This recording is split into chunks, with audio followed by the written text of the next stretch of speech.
Be cool, be kind, be classy. The cupcakes so sweet and sexy. Have fun, enjoy the journey. Just have a good attorney. No big whoop, no biggie. She lives near New York City. Not just a YouTube show. When you know, you better grab a straw. Learn about the law. It's cool here in the shade, sipping motions of lemonade.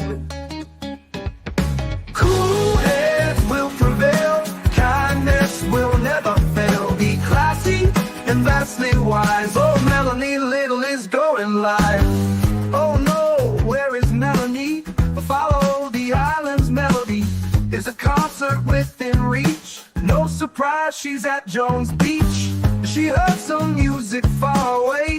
Captain Jack Stack Harbor Bay. He sings and his piano plays. Not all sounds are waterways. Speaking Yiddish and Latin, it's not just for Manhattan. It's for Goethe and Machegas. Ridiculous that insanus. Oy vey, Marcus. Proset, that's for schmucks. Be cool, be kind, be classy. My cupcakes sweet and sassy. Not just a YouTube show. When you know. Cool heads will prevail. Kindness will never fail. Be classy and vastly wise. Melanie Little is going live.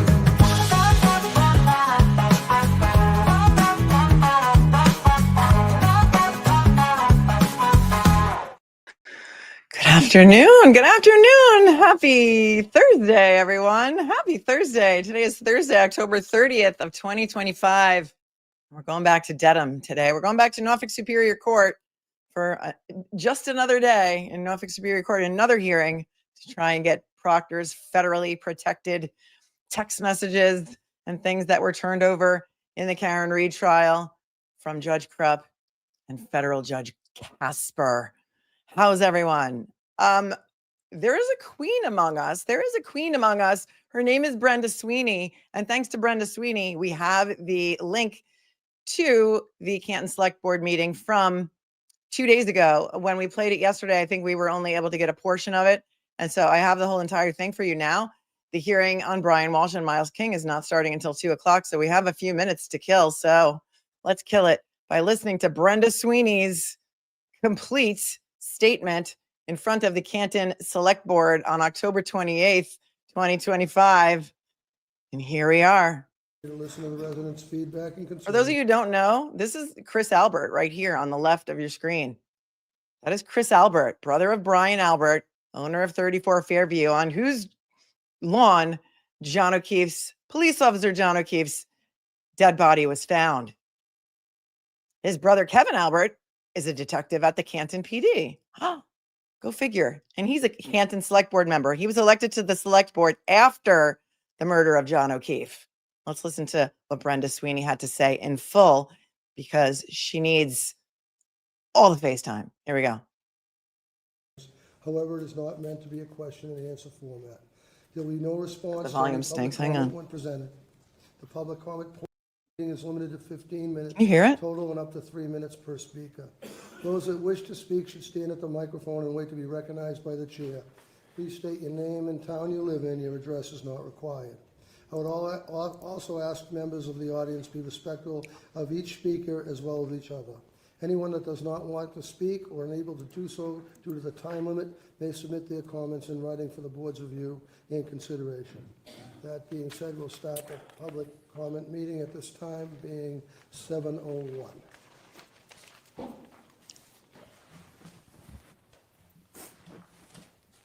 There she is. Is that all set? Our queen, Brenda Sweeney. Check out this woman standing behind her. This woman standing behind her is a troll by the name of Ashley Bell, and she's holding up a sign. Let me see if I can make it bigger for you. That says, "Sure, Brenda. Now let's get you to bed." She's one of the little helpers. Remember another speech that Brenda gave at another town board meeting? She's one of their little helpers. Not talking about the Rolling Stones' little helpers. Here we go. Brenda Sweeney, Canton, my opinion. Canton is rich with historical significance. Paul Revere established the first copper rolling mill in the U.S. Our viaduct was a vital transportation hub and is one of the last surviving railroad viaducts of its kind in operation. Kinsley Iron and Machine Works produced railroad axles for thousands of trains and most of the shovels used for the western expansion of the U.S. Now, I hear people call it home of the murdering psychopaths, where Officer John O'Keefe was beaten, thrown out on the front lawn so an approaching blizzard could finish the job, and afterwards the kids went to school and bragged about it, the next generation gearing up to carry on. Social media is awash with Christmas gift ideas for kids. The McAlber playset, a depiction of 34 Fairview. It has a mailbox and a Jeep with a working snowplow. In the ad, the kids shout, "He never came in the house." No. Have you seen the Canton playset, the 34 Fairview playset? Dog, though, she's probably swimming with the fishes. Next, a Canton Hold on, PD Sally. I need to hear that in its full effect. It has a mailbox and a Jeep with a working snowplow. In the ad, the kids shout, "He never came in the house." No dog, though, she's probably swimming with the fishes. Next, a Canton PD Sallyport playset. It comes with a Lexus that has a busted taillight. The kids can drive it right into the Sallyport. There's a delete button for surveillance footage and a large mirror, so you have a reverse image of everything. An illusion symbolic of the behavior of more than one of our former police chiefs. Finally, the red Solo Cup snow cone set comes with its own Stop and Shop bags, but only one flavor, blood red. Parents are thrilled the whole family can enjoy the gift. Mom and Dad can grab a strainer from their own kitchen drawer and make their favorite beverage too, a bloody martini. The family that plays together stays together. That's the disgrace this town has been reduced to, thanks to our local murderers and their little helpers. Tourists stop by our standouts to tell us they're doing the Canton tour. Highlights include the hillside, the waterfall, C.F. McCarthy's, and of course, a drive by 34 Fairview. They always comment on how small the front yard really is. Boston has the Freedom Trail, Canton has the Murderers Trail. These murderers strut around town pretending they're pure as the driven snow, too arrogant to see how they tarnish everything they touch. Everyone else can see the trail of yellow snow they leave in their wake. That toxic stench will hang over them forever. We should rename Town Hall O'Keefe Hall to remind us how important it is to pay attention to local government, because psychopaths are manipulative, sneaky SOBs with no moral compass. If they get any access at all to power, they'll blindside you in a heartbeat. I'd tell you to ask John, but it's too late to do that, isn't it? And he paid the ultimate price because of it. We'll be back because we can't ever forget that. 58 days till Christmas. Thank you. I mean, is Brenda Sweeney a queen or what? She's such a great writer. She stands up at every select board meeting, I think every week. You guys can tell me if I'm wrong. And every week she has something to say, and the town board is not allowed to respond to her. Those are the rules. And it's amazing that Chris Albert can keep his mouth shut. And next up is Peter Murphy. So if you didn't see this with me yesterday, I'll show it to you again today. That is Chris Albert again on the left side of your screen at the dais. Peter Murphy, Marshfield. Good evening, Mr. Peter Murphy, amazing guy. 30 years at Canton PD. He retired as sergeant at Canton PD, and he is outraged by this. I'm not sure what his sign says. If somebody knows, you can just put it in the chat. Duty, Chairman McCourt, and honorable board members of the Select Board. I would like to speak and say, first off the bat, there's nothing harder than to follow Brenda Sweeney to the microphone anywhere in the world, but I guess I'm the only one doing it right now, so I'm going to see what I can come up with. I want to say, well, let me read from this first. In my humble 30-year career in training and experience, I offer my following opinion. Suffice to say, my use of the term honorable board will be scrutinized for decades to come. However, on a positive note, I want to commend the board for finally kicking the ball through the uprights with your selection of interim Chief Perkins instead of kicking the can down the road as per usual. I worked under the command of 5 chiefs in my career over the 30 years, and with that training and experience, I submit he is doing one fantastic job. Let me point out, the first day on his job, he His sign says Secretary Albert resign. Canton has had enough. removed the one-way mirror glass, you know, the stuff that prevents transparency in a police station put up by Rafferty. I also will tell you that he got rid of Higgins, I believe, on his second day, gave him the exit interview. Select Board Harrington, Susan Harrington, ride along on a Friday night, I believe, with the chief to go on calls. Guess what? This is what police work's all about for the Select Board. How many Select Board members over the years ever took a ride in a police cruiser? I'll leave that question open. We also can look at what Chief Perkins has done as far as the de-weaponization of the Canton Police Department, putting an end to the lawfare by power brokers in town, and bringing in a mental health crisis team. And yes, at long last, assuring liberty and justice equally for all. I've seen a healing within the police department already, as us on the standouts, 10, 15 on a Friday, can attest to. The cruisers are going by, beeping the horn and giving us a thumbs up gesture. In the past, they frowned. The camera is up on NBC 10. I'm going to flip over there as soon as Peter's done. It didn't start yet. And scowled at the very least. I believe this healing is going to permeate throughout the community, but it will take a lot of time. What has to happen between now and the healing of this community? Justice for John O'Keefe. There's a dead man laying in a grave, a police officer, that ended up on the lawn of 34 Fairview, and somebody's got to be held accountable. Okay, we're flipping over to court. Lucky Loughran's brother is also on the town select board. He was the one all the way on the right in the brown suit, orange tie. Interesting that Lucky Loughran's brother and Chris Albert are on the board together. There's Rosemary Scapicchio, our spirit animal. Shout out to NBC 10 for streaming this, and also shout out to Canton Community TV for streaming all the select board hearings. There's Margaret, our favorite court clerk. And that was Joe Krowski, who was on court TV all the time talking about how great a guy Proctor was. Now he's trying to get Proctor's messages, so he's changed his opinion on what a scumbag Proctor is. Ooh, sorry. Sorry if your kids are in the room. I didn't mean to say that.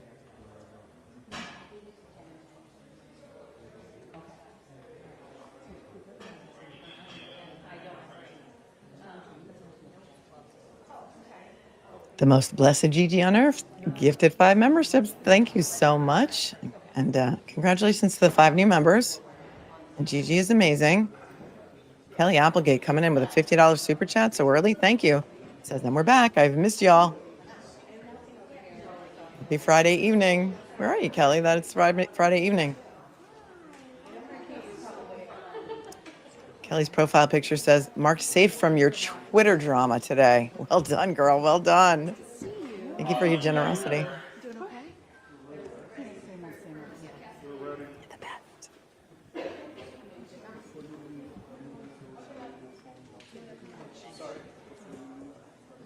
Madness continues, says Donnie Not Wahlberg. Look at J. Michael RN gifted 20 memberships. You guys are amazing. 20 new members, courtesy of J. Michael, MSN RN.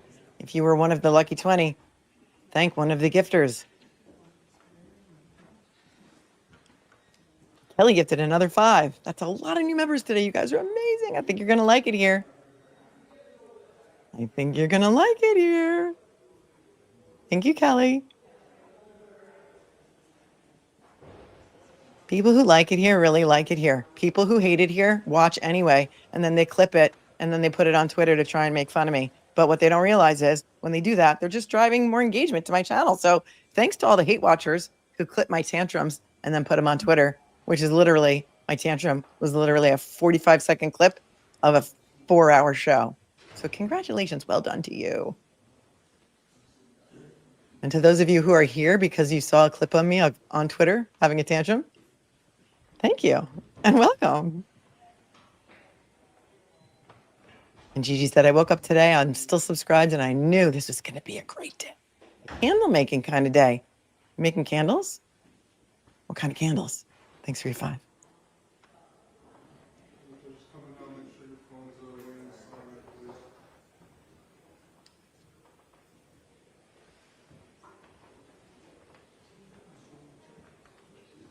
There may be some other cases called before the one that we are here for, which is the Brian Walsh Miles King case, and other defendants as well. Still trying to get the federal text messages of Michael Proctor that are under federal seal. Oh, thank you for all of the compliments on my hair. I'm going to share a secret with you when we're done.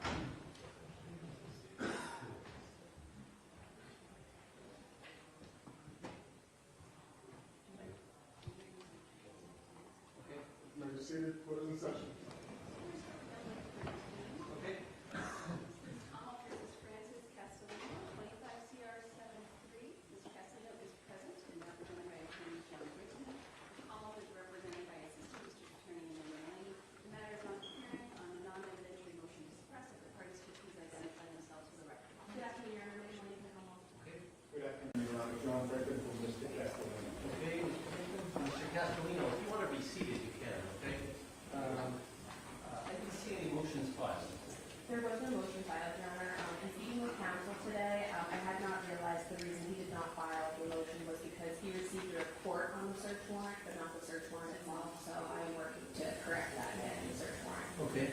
So you didn't even know if you had filed. I will be filing. I'm boosting it. Is that better, the sound? Okay, what's the schedule? What schedule makes sense? Today or tomorrow. Today or tomorrow. So you're going to file it by the end of the month? Yes, that's fine. The problem is, No, not the end of this month. That's tomorrow. right, So do you want a date for a hearing in December? if we could go into January, that's better, yeah, file that forward. This is as high as I can do it. So this is as high as it can go. Okay. Is it okay? All right, cool. So you want a date in January for a Yes. hearing? Yes, please. But you're going to file by the end of November? Yes. Okay. So filing of a motion to suppress by November 28th, that'll be reflected on the docket. And we'll give you a hearing date January 8th. That's good. Is that okay? That's a Thursday? All right. Okay, anything else? That's it. Thank you, Rick. Mr. Castellano, matter is continued to January 8th at 2 p.m. for hearing on non-evidentiary motion to suppress. The motion must be filed by November 28th. Okay. Thank you. We do have Mr. Tipples on Zoom. Attorney Tipples, can you hear me?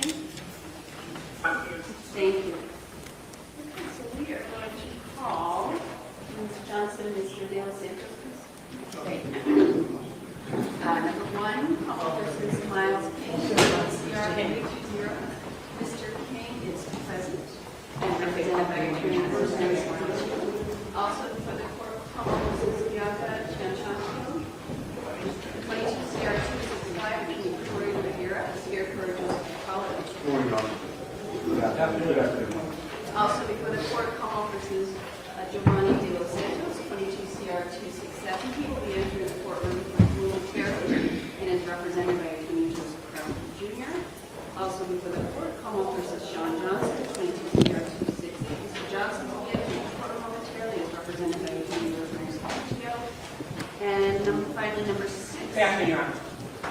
This is Como versus Brian Walsh, 22 CR 91. Mr. Walsh's presence was waived by his attorney, Larry Tipton, who is on Zoom. The Como is represented by Assistant District Attorneys Lisa Beatty and Jennifer Hickman. Matters are under status of the parties who have identified themselves for the record. Good afternoon, Your Honor. Ms. Beatty, the Commonwealth. Okay, Good afternoon, I'm Dr. Hickman, I'm Castle Commonwealth. thank you. Good afternoon. I'm Rose speaking on behalf of Mr. King and Mr. Johnson. Good afternoon, Your Honor. Melisa speaks on behalf of Mr. King and Mr. Johnson. Good afternoon, Your Honor. Attorney Corey Madera on behalf of Bianca Gentile, whose presence is waived today. Filling in for my colleague, Attorney. Can you just spell your last name for me? Madera, M-A-D-E-R-A. Okay. Judge, Attorney Joseph Krosky Jr. on behalf of Giovanni De Los Santos. Thank you. He doesn't need a mic.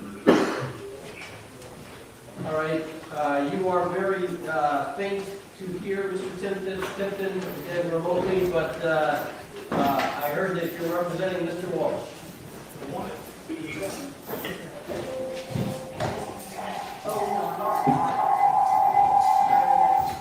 I forgot to tell my audio.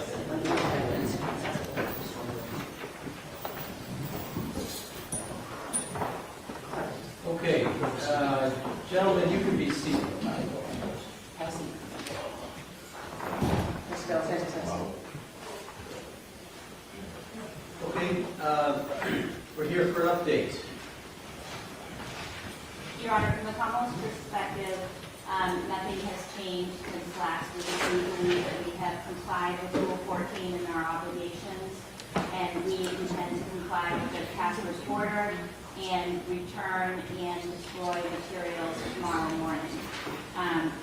I have my phone out, and I apologize before, but I know that Mr. Tipton filed a motion at around 12:30. I don't have it in hard copy, so I'm going to have to review it on my phone. I don't have any other pleadings from... I'll give you a hard copy. I'll give you my copy. I can, Your Honor, oh, great, thank you. You have it. Okay? Should we put this on for a second call? No, I think that I prefer to, it's somewhat bare bones, the motion, so I think that at this stage, Mr. Tipton ought to argue first. Okay. All right. Is there any other issues with respect to Mr. King, Ms. Gentile, Mr. Johnson, Mr. De Los Santos? May I, Your Honor? You may. On behalf of Mr. King and Mr. Johnson. Please do, Rosemary. I have had a number of conversations with Commonwealth trying to work out what's remaining out of the federal materials before they are destroyed tomorrow. This is my initial position that if the Commonwealth, there are certain grand jury minutes that relate to the Karen Reed case that we're looking for that are both in the custody of the federal government and in the custody of the Norfolk County District Attorney's Office, as well as some police reports that relate to the Karen Reed case that involve officers. They're also either in the Johnson or the King matter. And so we initially had talked about whether or not we would file Rule 17 motions for that information if the Commonwealth wasn't willing to give it to us. I think the Commonwealth has taken the position that if we can justify it under Rule 14, that they would give it to us at Rule 14. And I think, and you can correct me if I'm wrong, that it wasn't Rule 14, that if we asked for it under Rule 17, that maybe the agency objects, but I don't believe the Commonwealth would object under those circumstances. I just want to make sure I'm clear about that. All right. We've been going back. This is not an issue in front of me. The only issue here is the issue of the federal materials and what's going to happen to the federal materials. So you can work out whatever you want with the Attorney General, with the attorneys prosecuting Mr. King or Mr. Well, Johnson. my concern is I don't want to say I don't have any objections if I'm not going to be able to get the information from the Commonwealth. That's the whole point. The Commonwealth What going to give it to me. information are you talking about? Are you talking about the federal materials or are you talking about other materials? The materials that are listed as federal materials, which include state grand jury and police reports. State grand jury is not federal materials. State grand jury is in the possession of the DA's office. Right, I made And that. that's not being returned. So the question is federal materials. Is there an issue with respect to the return of the federal materials? So those state grand jury minutes and the police reports are listed as federal materials. What am I missing, Attorney General? I don't think you've had the opportunity to review the index, and so that's why you have less information than the parties do. So I think the best way to explain it would be that state grand jury minutes, which the Commonwealth produced in discovery to the defendant in Reed, also became federal materials which were reproduced to us. So we have them independently, and if a defendant files Rule 14 for state grand jury minutes or for police reports in the Reed case, we would evaluate that because we have those materials in our possession, custody, and control, Right, so separate from the federal materials. Right. So I agree with the statement that Mr. Piccio made about the state materials that we have complete control over. Okay. So I don't consider those federal materials. The federal materials are materials that only the feds have control over and that are exclusively covered by Judge Jasper's various orders. Understood. And the question is whether there's any obstacle to the return or destruction order, which has to happen by tomorrow. And I've got nothing from you in writing, right? No. Okay. Okay. Does anybody else be? I'm switching to the Zoom feed so we can watch Tipton. Okay, we'll go back and watch this again. Sorry, Margaret. Mr. Tipton, can you do any better? Well, I've got my volume all the way up, and I'm sitting close to my microphone, so I don't know. I'm going to allocate $10 of funds to buy you a microphone or something. This has been a persistent problem, Mr. Tipton. Maybe CPCS can spring for it. I'm happy to call him on my cell phone and put it next to a... All right, let's try that. We're going to get you on the cell phone. Larry, I'm going to call you yourself. All right. Just mute yourself now. Sounds fine You'll be to on me. video. I'll be able to see you, but we'll work on the audio connection via cell. It sounds fine to me. Attorney Tipton, I can I'll take the phone. All right. Promise to return it. We're going to go back and watch the NBC 10 feed after this, so we're going to watch it All twice. right, I don't Mr. think it's going to Tipton, be are very you able to hear long. us? I can hear you. Can you hear me? Yes, I can. Let's try that again. Can you identify yourself for the record? Larry Tipton for Mr. Walsh. All right, is everybody able to hear that? Yes, Your Honor. Okay, very good. All right, Mr. Tipton, go ahead. I've read your motion. It is very bare bones. And basically what it's saying, Judge, is what I've been trying to say for the last few weeks, is that if you allow the destruction of these documents that we have never been able to review in their entirety, we lose the opportunity to ever review them, and it certainly would prejudice the defendant, my client, in the event of an adverse verdict, for there to be an appellate record to review with regards to what's ever contained in those documents. And without breaching the protective order, I can only say that having reviewed what was provided now, pursuant to the protective order, I completely agree with the Commonwealth that what they produced was favorable to the defense, and it gives me reason to believe that other documents that are contained in what's called the federal documents may very well contain favorable evidence if it was reviewed by a defense counsel that's familiar with the facts and circumstances of his case. And that's what we're doing here. And so for the reasons I state briefly in the motion, that the Declaration of Rights has often been ruled to provide more protections in the context of defendants' rights in Massachusetts, I would ask on behalf of the Declaration of Rights and on behalf of Mr. Walsh that the court order that the Commonwealth maintain a copy of all the documents they have, notwithstanding the order of His Honor Judge Casper. All right, Attorney Beatty. Before I hear from you, Mr. Tipton, I have a essentially three-page motion from you. It certainly says that you agree that documents produced to you were favorable to the defense.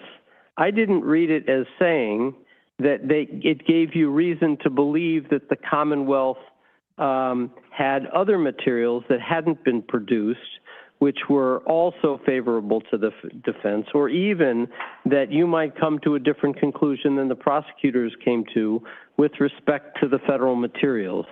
And I don't have an affidavit from you, and I don't have any description of any of the materials, which could be provided to the court under a motion to impound that could have been sealed, identifying a single document that would fall into that category of favorable to the defense but not produce. How can he know what it is if he doesn't I'm not have quite it? sure how you expect me to grapple with this extraordinarily bare bones affidavit that's not supported with, bare bones motion that's not supported by an affidavit. He's a public defender. I will, if the court will accept it, I'll file an affidavit by the close of today, and I'll file it under seal. And I'll lay out what my specific thoughts are based on the review of what's been provided. Right now, I don't have enough, for sure, to issue an order contrary to Judge Casper's destruction order. I'd ask that be done within 45 minutes, Your Honor. We have had this date for well over a week. There is an index, which I'm going to ask the court to consider as you're making this decision, that Mr. Tipton has. And certainly he could have filed a motion under seal that had more specific information in it, but we do not have time. The Commonwealth has continually been faulted for taking its time. But I would ask that be filed by 3 o'clock. I will wait, and then we can have further hearings on this today. Mr. Tipton? Yes, Your Honor. Did you hear what Attorney Beatty was just saying? Yes, I did, Judge. Okay.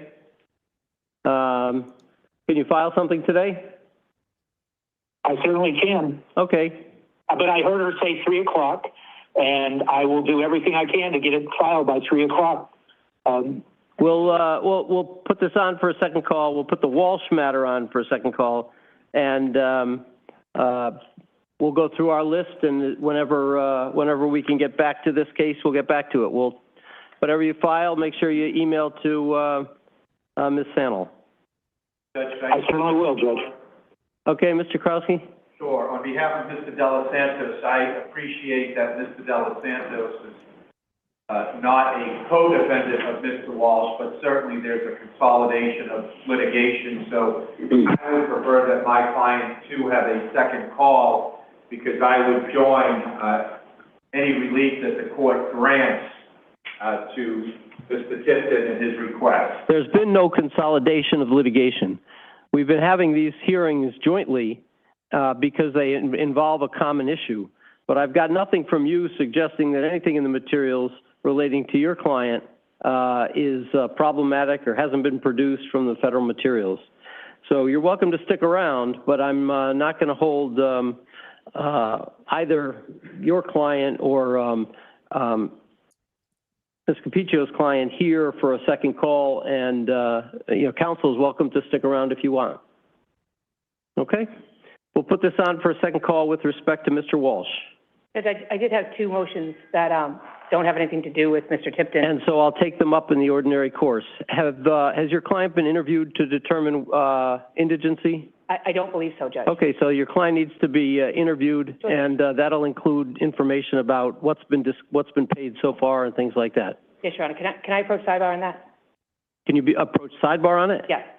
No, we need to have an interview first, and then I'll take these under I'll take them under consideration. Okay. Maybe interviewed by probation today, Judge. We've got a long list. I don't know if probation can or can't. Mr. Tipton, I'm giving the phone back to Ms. Capicchio. Want to be one? No. Sorry, I'm hanging out. Judge, I also, prior to, I know you're not going to give my client a second call, but there is a pressing matter I'd like to address at a sidebar with the court and Commonwealth. Okay. Is it good? Yeah.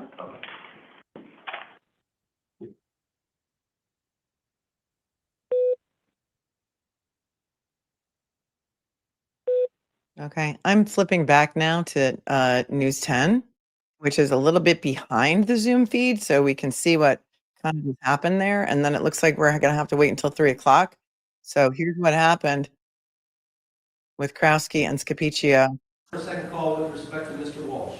Judge, I did have two motions that don't have anything to do with Mr. Tipton. And so I'll take them up in the ordinary course. Has your client been interviewed to determine indigency? I don't believe so, Judge. Okay, so your client needs to be interviewed, and that'll include information about what's been paid so far and things like that. Yes, Your Honor. Can I approach sidebar on that? Can you approach sidebar on it? Yes. No, we need to have an interview first, and then I'll take these under consideration. Okay? And maybe interviewed by probation today, Judge? We've got a long list. I don't know if probation can or can't. Mr. Tipton, I'm giving the phone back to Mr. Pietro. Do you want to be one? No. Sorry, hang on. Judge, I also, prior to, I know you're not going to give my client a second call, but there is a pressing matter I'd like to address at sidebar with the court and Commonwealth. Okay? If we could? Yeah. Okay.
regards to Miles, Your Honor, I think that is not getting a second call. We did not have a next date. Commonwealth, in the time that it filed, or, sorry, we want to report, Commonwealth filed 2 Rule 17 motions. We're asking that we be put on for argument for December 4th at 2 p.m. I know Mr. Pichio has a homicide trial starting in Suffolk County that chooses this case will go 3 weeks. We're asking for December 4th for argument on those Commonwealth Rule 17 motions. That's fine. Thank you. Thanks, Your Honor. No, this is only for Miles King. This is purely for Miles King. Do we have next dates on the other cases? So let's just run through them. And we do now have a next date on Mr. Los Santos. What about Mr. Chanchicho? I don't believe so. I think Johnson and the Chanchicho will need another date. How long is it going to take for the second round of interviews? We're hoping that we'll be able to produce that by the end of the week next week. So would you put that as well on December 4th at 2? Would that be Johnson and Chanchicho? Yes, sir. If that's okay. That's fine, I would just ask that Ms. Chio's presence be waived for that court date. I think she should be here, okay? I will not wait for appearance, so. Al, at 2, I'll move some things around. Judge, if I could, with respect to Mr. King, he can see probation, then have time with him, but Mr. Johnson, if he goes back and doesn't see probation, he won't be able to fill out a form until the next time he's here, which will be December 4th. And the information... If we can get him interviewed today, we'll do it. No, I'm not looking to put any additional burden on anyone. I'm just saying, to the extent that we could get it done today, I'd be looking for access to those funds so I could give the court an update on where we are in terms of looking at the personal phone. We'll see. I mean, we'll see if we can get him interviewed. Thank you, I appreciate that. Okay.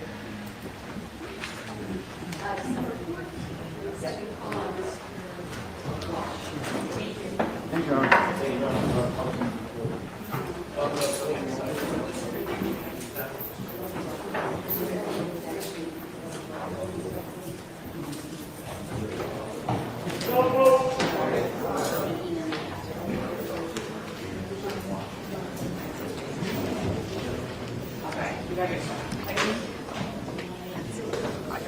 Nice to meet you. My new spirit animal.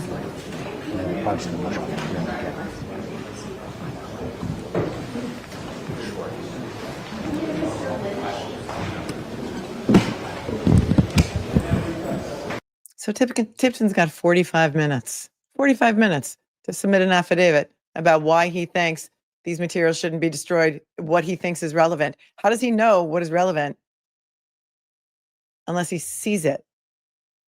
And God forbid you have any other clients or any other appearances. He's a public defender. He works his ass off, Larry Tipton. We've seen it. We watched him try Penny McGee's case. And so I guess they're going to come back at 3 o'clock. I don't know if NBC 10 is going to cut their feed. We're going to go back and rewatch a portion of it anyway in the beginning, because I was listening to 2 feeds at once. I was listening to the Zoom and the NBC 10 feed. So I kind of need to go back and review, because it doesn't really seem like anything was solved. It seems like they're going to destroy those materials tomorrow. And nobody's going to stop them except maybe Larry Tipton, if he can submit an affidavit in the next 45 minutes. Krupp doesn't seem to understand it. We understand it. For those who don't understand it, I'll explain it to you.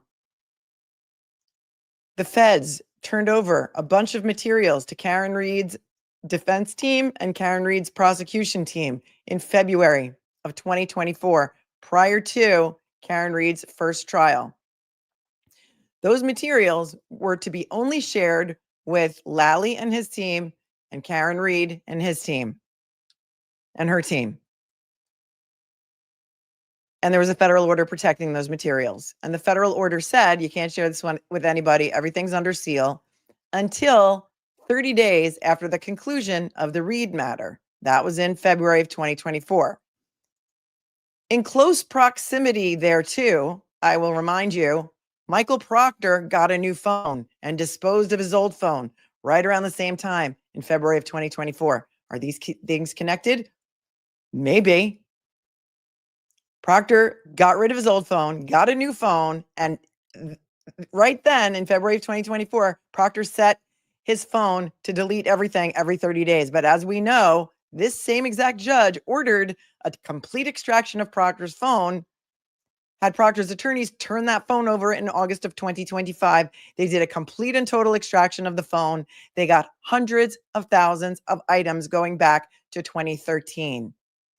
Thousands of them, we have learned, are sensitive information, including images of naked body parts of people who were not involved in these group text messages. That is a separate issue. Those are not under federal protective order. The only stuff under the federal protective order is the stuff the feds turned over to Karen Reed's team. And because that federal order said initially, those materials must either be returned to the U.S. Attorney's Office or destroyed 30 days after the conclusion of Karen Reed's case.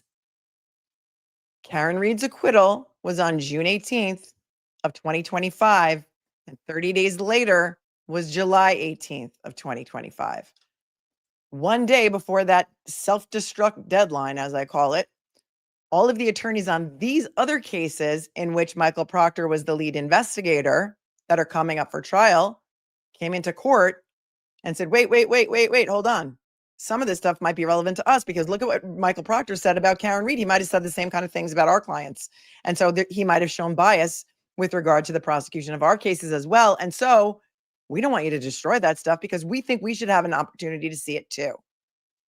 This has been going on since July of 2025, at least 3 months. The deadline keeps getting pushed down the road. And now the Commonwealth says, yeah, nothing's changed since last week, and we intend to destroy this stuff tomorrow. Tomorrow's the most recent deadline, October 31st. So let's go back and see what exactly happened, because Larry Tipton is drafting furiously his affidavit because the judge doesn't have enough information about what he thinks might be relevant to his client with regard to information that he hasn't been able to see yet. Yes, you are in the inside down, upside down, inside out Narnia of Norfolk County, Massachusetts. We also call it the land of the lost, which is sometimes why we put Chaka up there in the upper right-hand corner of your screen. Chaka is the character from Land of the Lost, which was a TV show that ran in the 70s.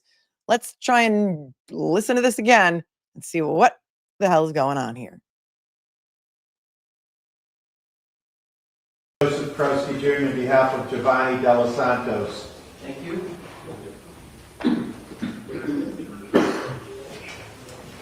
All right, you are very faint to hear Mr. Tipton again remotely, but I heard that you're representing Mr. Walsh.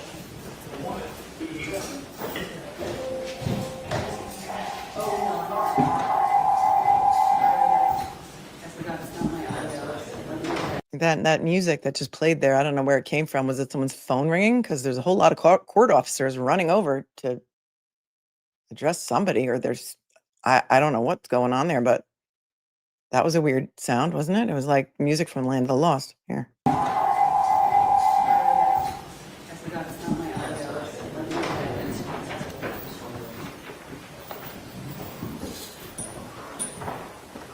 Okay, gentlemen, you can be seated.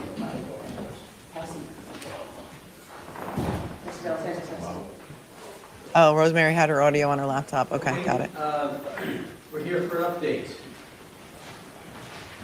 Your Honor, from the Commonwealth's perspective, nothing has changed since last week. We believe that we have complied with Rule 14 in our obligations, and we intend to comply with Judge Casper. She believes that she's complied with her Rule 14 obligations.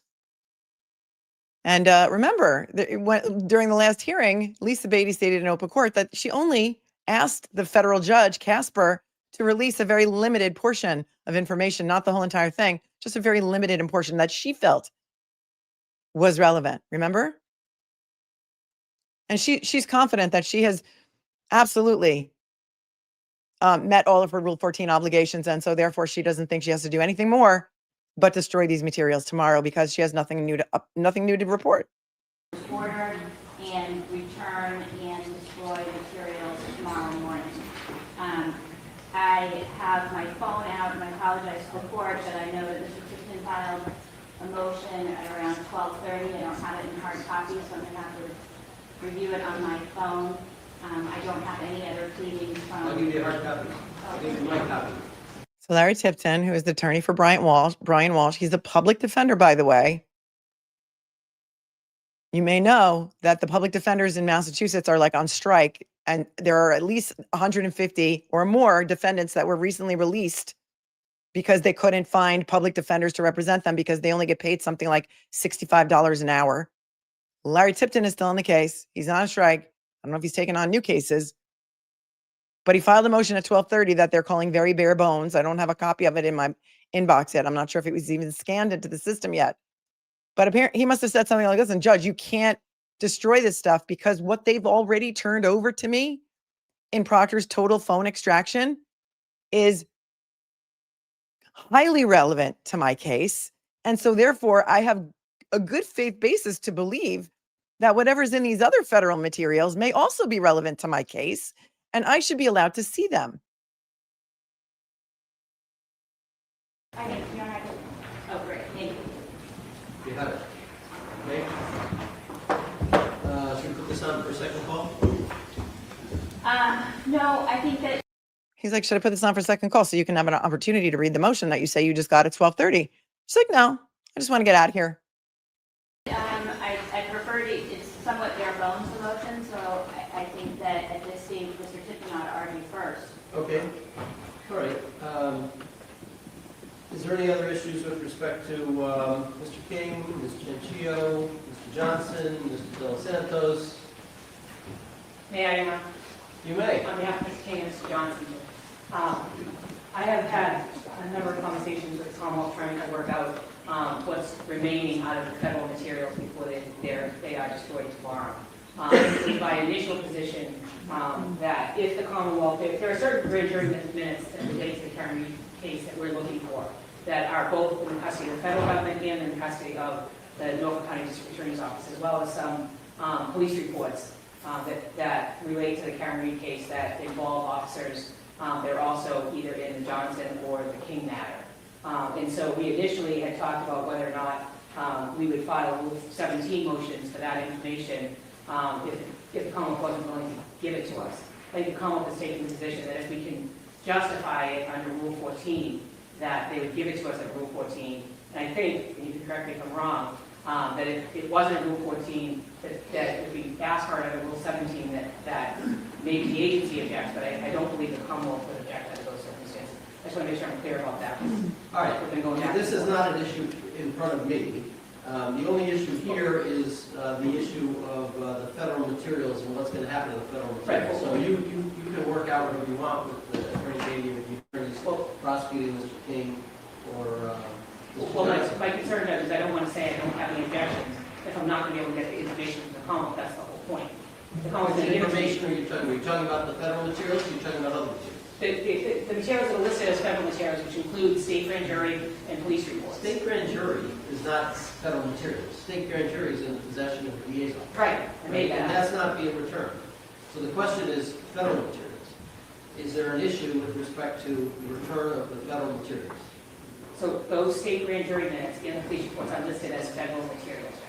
What am I missing, Attorney Beatty? I don't think you had the opportunity to review the index, and so that's why you have less information than the parties do.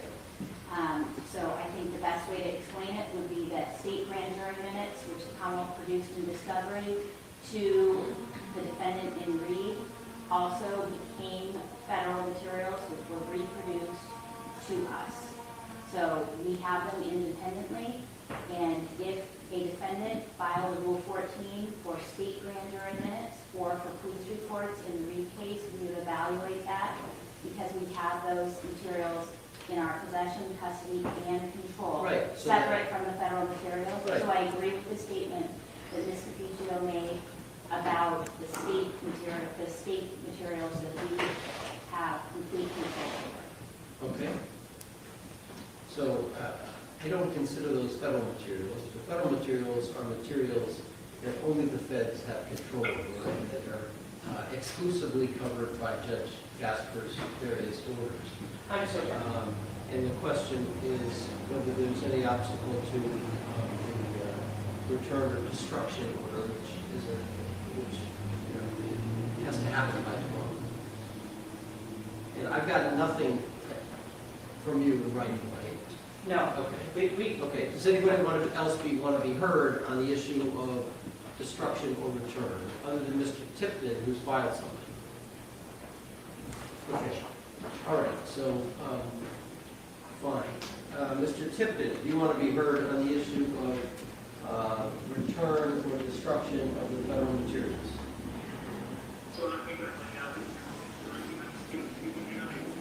Hang on 1 second. I can't really. And then we were able to hear him much better on the Zoom, and that's when we switched over to the Zoom. But did Krupp ever make a determination about whether he's going to allow the Commonwealth to destroy these materials? I got to take this back just a tiny bit.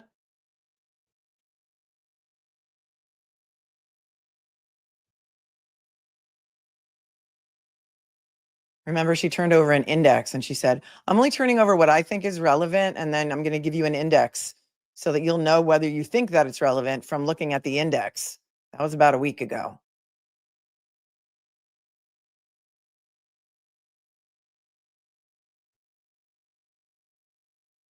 I think he's going to rule after Tipton responds, but I thought he said he's only calling the Walshe case again at 3. So he may have made a that's why I was confused about whether he made a decision with regard to these defendants. I have had a number of conversations with Commonwealth trying to work out what's remaining out of the federal materials before they are destroyed tomorrow. It was my initial position that if the Commonwealth, if there are certain grand jury minutes. I know that. Case that we're looking for. No, I understand that Larry Tipton has until 3 o'clock to file an affidavit, but that's only in the Walshe case, I think. And that's why they're excused everyone else. Because you told everyone else they could leave, right? Let's just listen. Hold on. Are both in the custody of the federal government and in the custody of the Norfolk County District Attorney's Office, as well as some police reports that relate to the Karen Reed case that involve officers. They're also either in the Johnson or the King matter. And so we initially had talked about whether or not we would file Rule 17 motions for that information if the Commonwealth wasn't going to give it to us. I think the Commonwealth has taken the position that if we can justify it under Rule 14, that they would give it to us at Rule 14. And I think, and you can correct me if I'm wrong, that if it wasn't Rule 14, that if we asked for it under Rule 17, that maybe the agency objects, but I don't believe the Commonwealth would object under those circumstances. I just want to make sure I'm clear about that. All right, We've been going back this and is forth. not an issue in front of me. The only issue here is the issue of the federal materials and what's going to happen to the federal materials. So you can work out whatever you want with the attorney Beatty, with the attorneys prosecuting Mr. King or Mr. Well, Johnson. my concern is I don't want to say I don't have any objections if I'm not going to be able to get the information from the Commonwealth. That's the whole point. The Commonwealth What is going to give it to information are you talking? Are you talking about the federal materials or are you talking about other materials? the materials that are listed as federal materials, which include state grand jury and police reports. State grand jury is not federal materials. State grand jury is in the possession of the DA's office. Right, I made that. And that's not being returned. So the question is federal materials. Is there an issue with respect to the return of the federal materials? So those state grand jury minutes and the police reports are listed as federal materials. What am I missing, Attorney Beatty? I don't think you had the opportunity to review the index, and so that's why. Did you give the judge the index? You have less information than the parties do. Steve Nelson is there? So I think the Or best is way that to at the explain Canton it board would be meeting? that state grand jury minutes, which the Commonwealth produced in discovery to the defendant in Reed, Right. also became federal materials which were reproduced to us. So we have them independently, and if a defendant filed a Rule 14 for state grand jury minutes or for police reports in the Reed case, we would evaluate that because we have those materials in our possession, custody, and control, Right, so- separate from the federal materials. Right. So I agree with the statement that Ms. Cappuccio made about the state materials that we have complete control over. Okay. So I don't consider those federal materials. The federal materials are materials that only the feds have control over. Okay. Aren't they talking about the state grand jury minutes from the Karen Reed case that the feds turned over?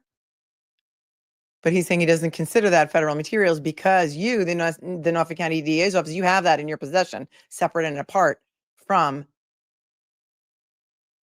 the federal dump. Exclusively covered by Judge Jasper's various orders. Right. Okay, good. Thank And you. the question is whether there's any obstacle to the return or destruction order, which has to happen by tomorrow. And I've got nothing from you in writing, right? No.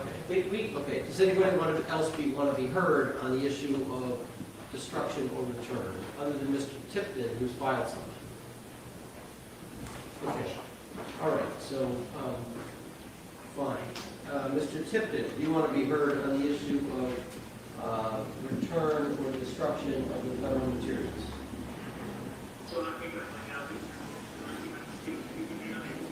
Hang on 1 second. I can't really hear you, and I bet Attorney Beatty can't hear you, and I bet the defense attorneys can't hear you who are arrayed in court. So,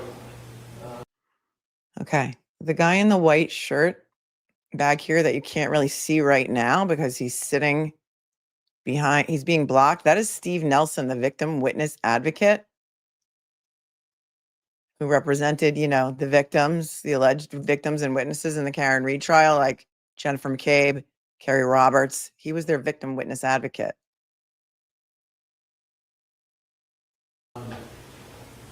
sorry, Margaret. And so that is when we flipped over to Larry Tipton on Zoom. And we left it there. Let me just see what they're talking about on the Zoom feed right now.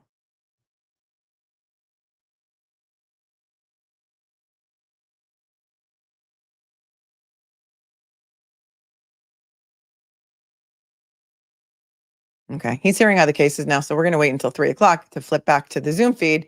But I just want to see if we can get a better look at, I'm going to mute this for now, Steve Nelson, who apparently is in this courtroom. Not really sure if he represents any of the other witnesses in any of these other cases, but I'm curious.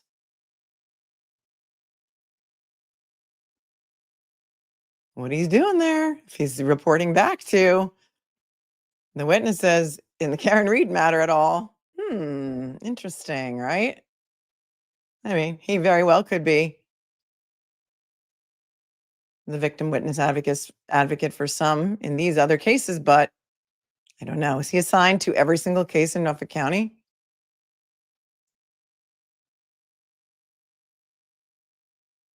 Things that make you go,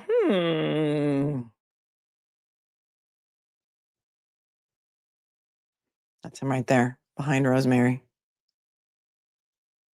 You've been spotted. Spotted in Norfolk Superior Court. Steve Nelson, victim witness advocate. All right. So I will keep the Zoom up on my end and I will bring it back up when they come back to court. Very interesting. Mac Barney said earlier, let's say no one can see the material to tell whether or not it's relevant, but please let the Commonwealth destroy it before any defense attorney can tell whether or not it helps their case. Right. And based on the explosive contents of Michael Proctor's complete cell phone dump, and the fact that right after that extraction was turned over to Michael Proctor's attorneys, they quickly turned on him. They were his union attorneys. The union turned its back on him, said it was the most embarrassing chapter in MSP history, and they were hoping to close that chapter. And then Proctor quickly withdrew his appeal to try and get his job back. We know that it must be explosive. And so doesn't that sort of, if we use our context clues, mean that perhaps the federal materials are also explosive, not just in Karen Reed's case, because we were there for that. We saw them. We heard about those text messages on the stand and everything twice in 2 trials. So isn't it possible that these things could also be relevant to the cases of these defendants? I think so.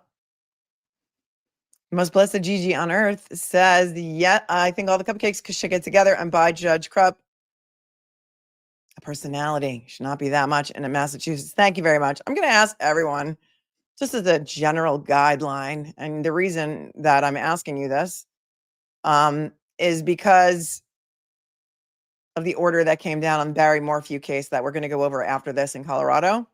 And so that's why, and I've been saying this for a long time, kindly be careful what you write in the chat. Kindly keep your comments respectful and not derogatory or defamatory towards anybody, including other YouTubers, defendants, people. Because what happened in the Barry Morphew case, because of a YouTuber or 2 or 3, only one was named, they're taking the cameras out of the courtroom in the Barry Morphew case in Colorado. Because of the hateful and vitriolic comments on this YouTuber's platform about the defendant in that case and the family members in that case. And that's why I've been asking you guys all along to please be careful about what you say in the chat and the comments, because I was afraid of something like this, and it's a problem. It could be a big problem going forward. You know what I'm saying? Right, Caroline? Thank you. Thank you. So just, be mindful. That's why we're so mindful here. That's why we try and base this channel on facts and court documents and instead of rumor and speculation, because these kind of things are happening and it just happened and it's bad. We're going to go over the decision after we get a resolution to this, hopefully. Gypsy Soul Astro Photo says, OMG, sound the alarms, ring the bells, mark the calendars. I finally caught a live at the live start time. It's a miracle. Maybe you should buy a lottery ticket today. Thanks for your super chat. West Virginia Country Guy says, I think the lady with the sign is counterproductive. It's so childish and cowardly. It just highlights the maturity and intelligence of the commenters.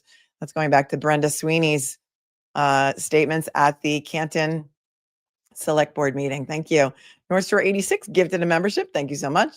Tiffany A, thank you for your super sticker. And look at this, Amy with a Y coming in and gifting another 10 memberships. You guys are so kind and generous. And I love you with all of my heart. Thank you.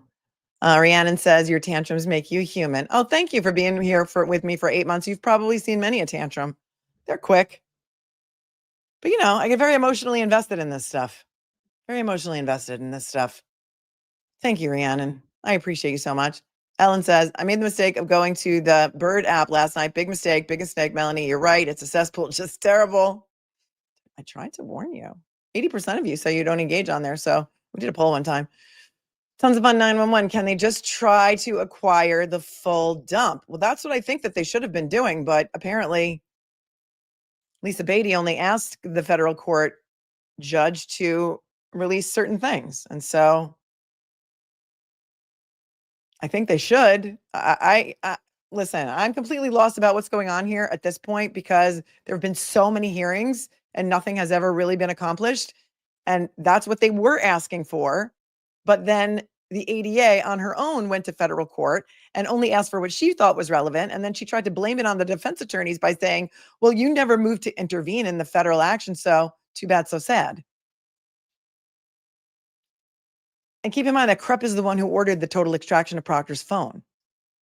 And he only ordered it after Proctor's attorney made a motion for clarification because Judge Doolin had limited the extraction of Proctor's phone in the Miles King case between the date of his indictment and the date of his arrest. And then Krupp came in and said, oh no, after that motion for clarification, you can have a whole entire phone dump. No dates. I'm not going to limit it to anything. Right? Might be from the 413. Afternoon, everyone. I had to work yesterday, so I missed all the Twitter drama. Can't wait for Rosemary to speak her mind on the latest. See if she's going to stick around and has anything else to say after they come back at 3. Hold on a second.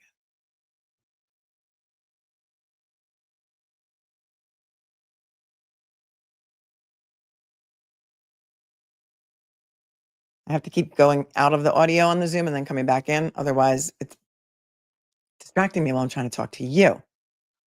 So Gigi is making candles, pumpkin spice, apple pie, and candy corn, and blueberry vanilla. That sounds really lovely. Thank you, Gigi. Betsy says, sweet baby, Jesus help us. Love you, Mel. Love you too, Betsy. Thanks for your 10. Tony says, 2076, Krupp needs a chill pill, a prescription one that starts and ends with his X, or just try yoga. Maybe he's wound tight. Thanks for your 10, Tony. Karen, thanks for being a new member. Who knows what kind of pressure he's getting, if any? What, if any, pressure is he getting from the outside, the higher ups? We don't know. Some people could be very, very angry with Judge Krupp for allowing that complete and total phone extraction. Maybe, in my opinion. Could be, right? Just a watcher says, remember Judge Summers, who told Kerry, Judge Mary Marlowe Summer told Carrie Morrissey that it is not her choice what is discoverable. And then she threw out a super high profile case. I miss her. Yes, that was in the Alec Baldwin case and the Rust trial.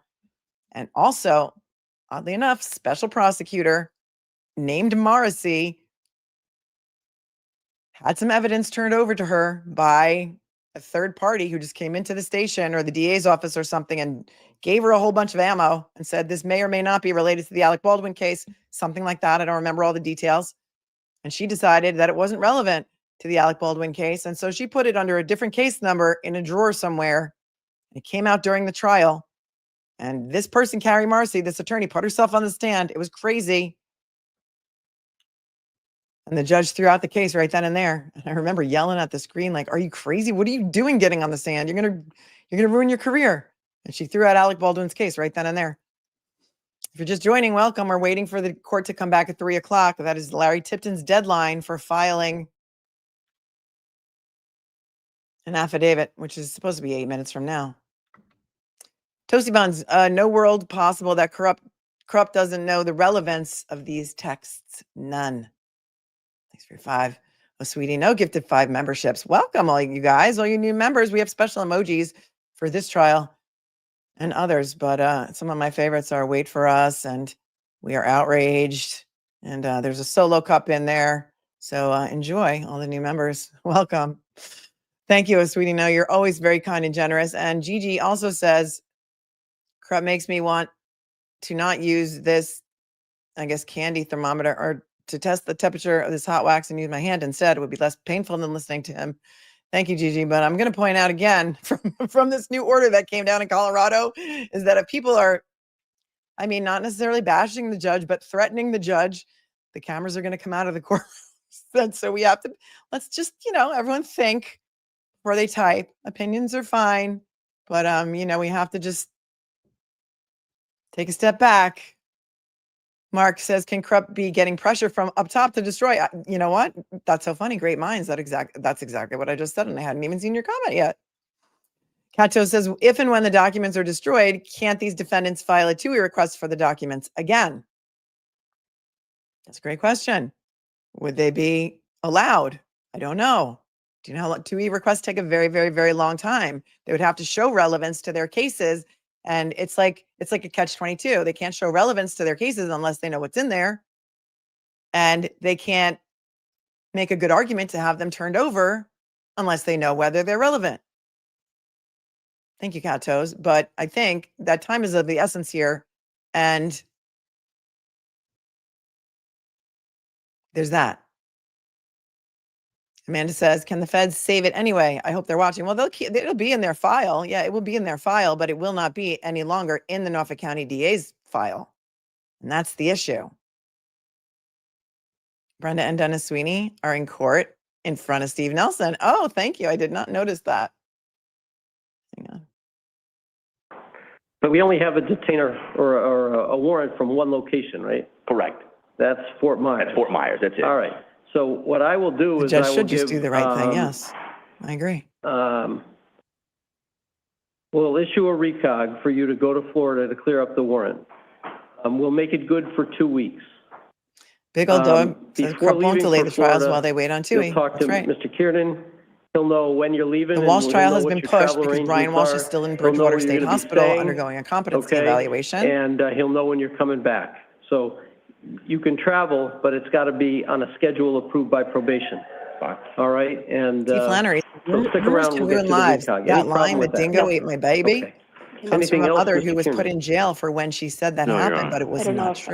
that's not has a problem. It was not true. It was true. The court information and Thanks, case Dee. number. I can send the III if that's helpful. Is those are notorious. 5 more minutes. If you guys want to Mr. watch Kiernan court, probably has I the can put it up and we information. can I do. just watch what's going on. Open. Yeah. I don't want you to get nervous that we're missing it. But just, Your Honor, just to satisfy probation, I can give you an amended conditions that So I'll turn on they the audio. allow travel to Rhode Island, Florida for hearings Oh, it's and on. to Can we hear address it? any warrants or probation matters with verification of mass probation. That sound. Well, I want to make sure that you know in advance, okay, that Mr. Sampaio is going, okay? So it's not just with verification, it's that, you know, he notifies you before he goes to Rhode Island that he's going. And The problem is I can't really, if I mute it, then I can't tell when they call the case, right? So if I mute it, I can't tell when they call the case. And if you don't like me talking over it, we have a bit of a quandary here. Right now, Krupp is still considering because he's waiting for Larry Tipton to file an affidavit before 3 o'clock, explaining to him why he thinks these materials should be turned over and which materials are relevant. Gigi said, I am so sorry. I meant to say, I love this judge. There you go, Gigi. There you go. You guys just talking code, you know? So he's waiting for Larry Tipton's papers to come in, and he only had 45 minutes to do it because, you know, he has nothing else to do. He's got no other clients. He's got no other conferences. He's got no other conference calls. He needs to just get more papers in.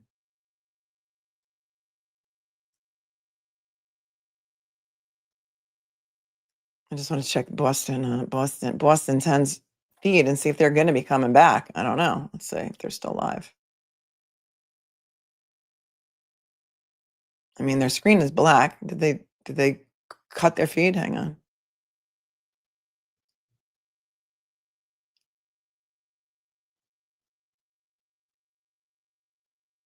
And it looks like their feed is still up, so we might. No, it ended.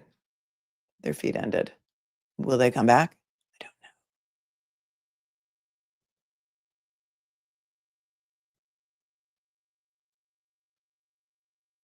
know. oh, I see. No, I know, but we may be continuing something else. Okay. Right. Okay.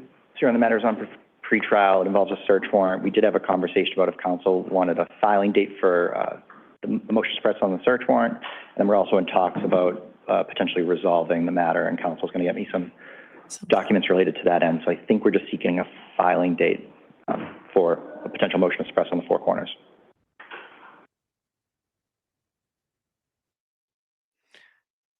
The thing is, I don't want to miss it because if I miss it on the Zoom, I can't rewind it because we don't have a live feed. Just chilling in New Hampshire says, do you attorneys have these documents saved and then you just pop in the new information, or does it get written from scratch? It depends. It depends. Sometimes it's a scratch and sniff and you can just pull it up and you can quickly just change dates and names if it's a generic type, motion sometimes. But in this instance, he wants an affidavit from Larry Tipton, which probably could be just a couple of paragraphs saying why you think these shouldn't be destroyed and you swear to it, and give him some more information. He didn't like that it was a little bare bones, I think. 3 weeks. All right. So why don't we put this on, you think of an in-court filing date? Can you get the motion on the Four Corners motion filed by the end of November? Yes. All right. So why don't I say an out-of-court filing date would be the end of November.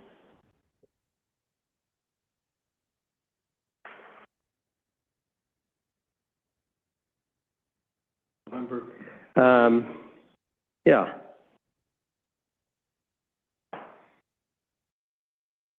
We're going to leave it for a second. Did you guys see the devastation in Jamaica?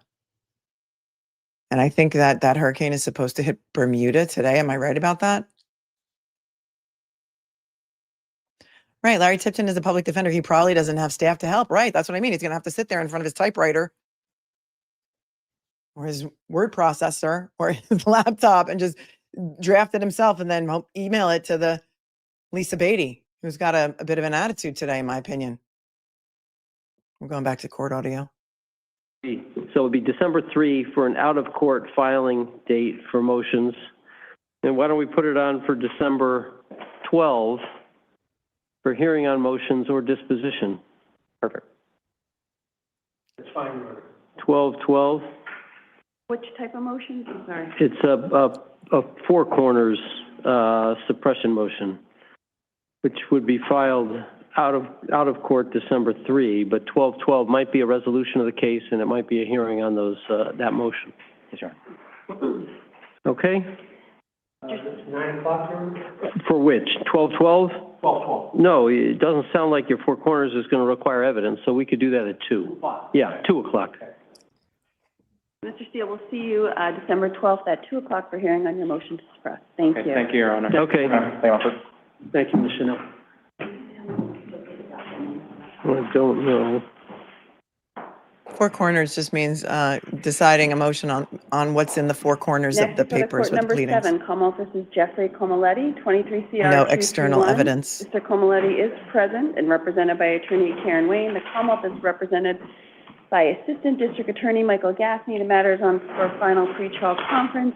And All right, I'm going to leave the audio for a second. I have questions. Says letting him supplement his OG filing is nicer than some judges would be. Some would just force them to use the ones they filed at this point, right? And then they would say that that's not adequate, and so therefore, no, I'm denying your motion. So there's that, right? Whereas Jim says 3 pages is hardly bare bones. Well, it may not have a lot of detail, is what they mean by bare bones. You know what I mean? I don't have it in my inbox, so I don't know it. Haven't had a chance to read it yet. But I think he wants some more detail.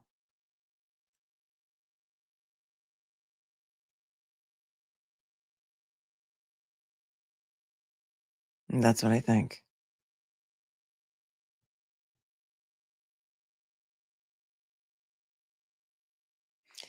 And then Rebecca says, but to be real, this judge is really the reason Proctor for sure is never getting his job, you know, the people he serves back, and maybe even hopefully sealed the deal for anyone else who's on his corrupt boat.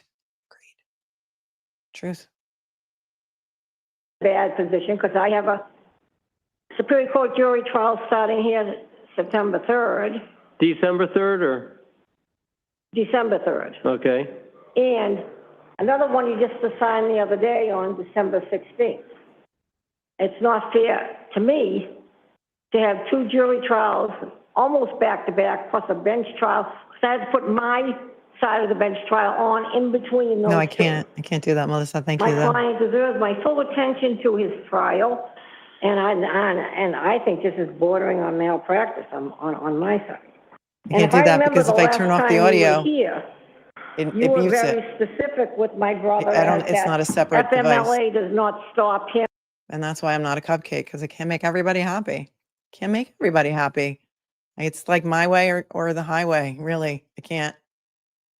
I can only do that if I take it off the screen and then I'm listening to that in one ear and trying to talk to you in the other ear. And that is just something that I can't do because I can't do that. I can barely focus on what I'm doing without having some other stream going on in my ear. I'm not a cupcake. I can't make everybody happy. I try my best, but I try my best and I'll try not to have a tantrum today so they have nothing to clip and put on the cesspool. Thanks on top for your super sticker.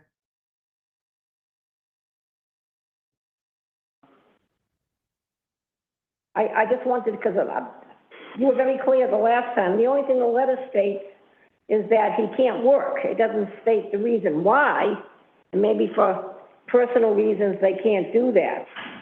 But it's just so unfair. That's another case that we're listening to. It's another case. We're waiting for them to call Walshe again. Nate Taylor says, shouldn't they get a third party to go through the text messages? Well, they can't even get the text messages under the federal order. And so that's what we're discussing today. And until they even get them, they can't.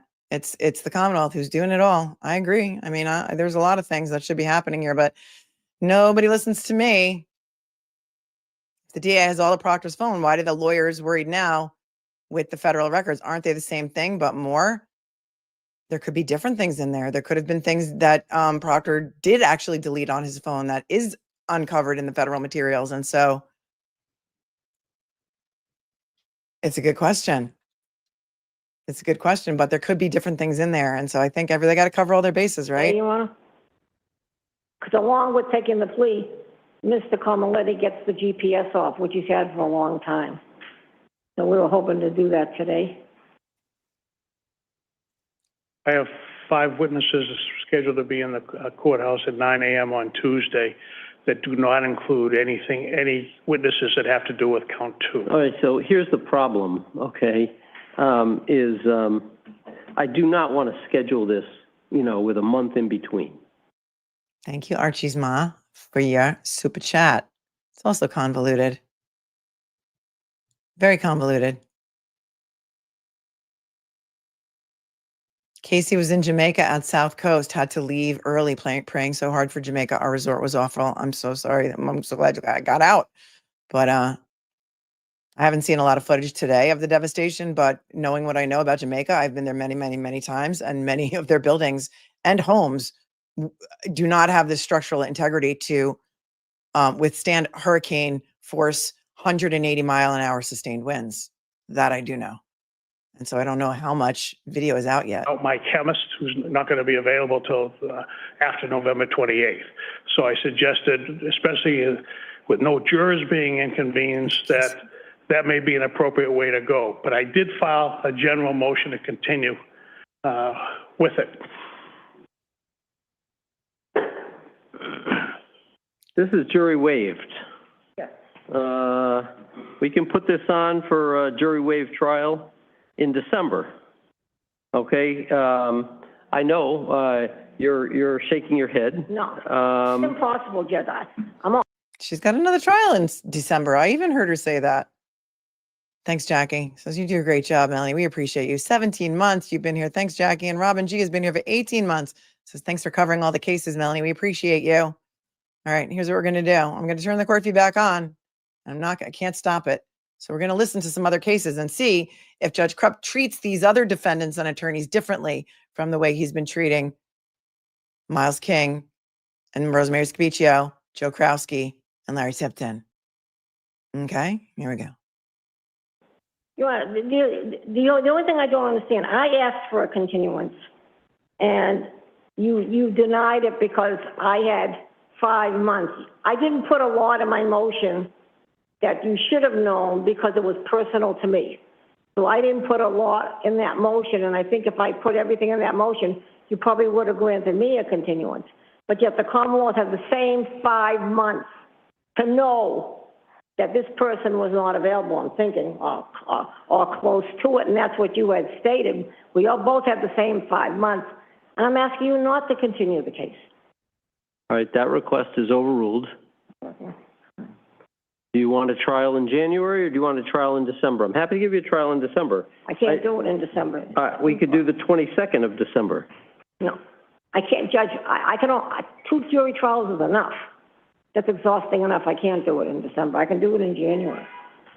But I'd like to take the plea today if we can. I'm not going to bifurcate everything here. We'll do the plea before the trial. Okay. And, or we can set up I suppose we could do the plea. We want a plea and sentence Mr. Camaletti now? It's just a 2 years probation, Your Honor. It's an agreement. And if Mr. Camaletti gets convicted of the other offense, is the probation going to be stayed during any period of incarceration? That's my request. All right. Has your client entered completed a waiver of rights form? Yes. Okay. Do we have other matters that we need to get to that? Just recalling Walshe, Uh-huh. and I believe that's it. I want to get this off of you today. That's Yeah. Okay.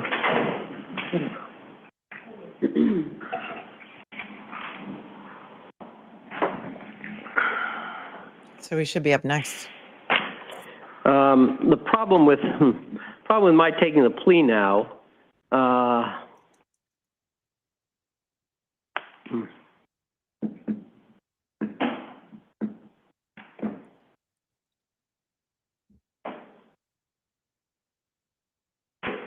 I guess there's no problem with me taking the plea now. I was thinking that I'm not going to be here in January to do the trial, so somebody else is going to be doing the trial, but I don't think this sentence is going to impact that schedule. So, all right. In terms of a date for trial, let me just see trial schedule. I do have a Superior Court jury trial that's supposed to go on the 13th of January. Well, I was thinking January 6th, but there are a bunch of trials that are actually on for jury trial on the 6th. Right. The 13th is even worse. And the 13th is worse, yeah. I couldn't do 2, so. And the 19th is a holiday, so. I was maybe the 26th. So. How long would it take to try this case? Jury waived, 2 days? I think it would be, or 1 day? I think it would be 1 day, if we get the chemist in, without the count 2. So what I'm thinking of is we do January 9.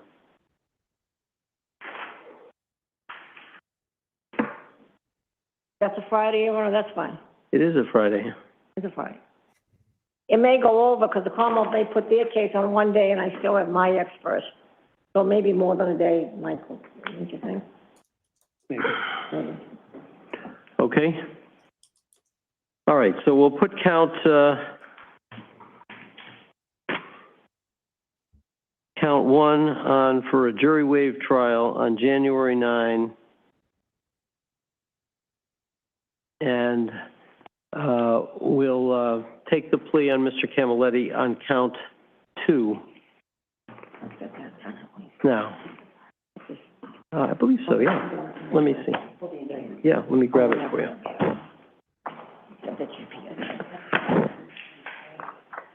Mm-hmm. Okay. Thank you. May I inquire? Please. Mr. Camaletti, how do you now plead to indictment number 2382CR00231, offense 2, charging with possession of explosive device or substance? Guilty or not guilty? Not guilty. Please raise your right hand, sir. You solemnly swear or affirm that you shall make true answers to any such questions that are put to you by the court in the matter now in hearing, so help you God. I do. Thank you. Waiver of rights has been executed. Okay. The offense of possession of explosives, what's the maximum penalty for that? The maximum penalty is not more than 2.5 years of house of correction, or if a state prison sentence is imposed, not less than 10 years, no more than 20 years.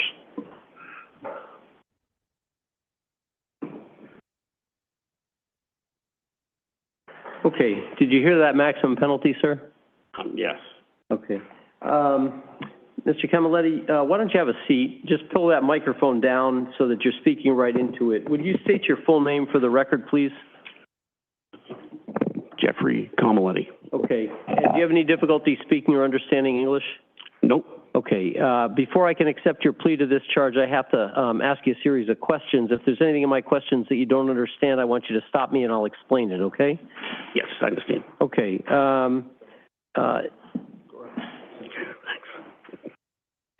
Mr. Camilletti, how old are you?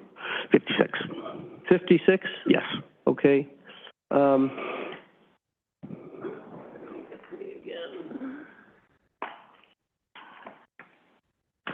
Read the comment that's on the screen right Natalie, now. do you have a carry?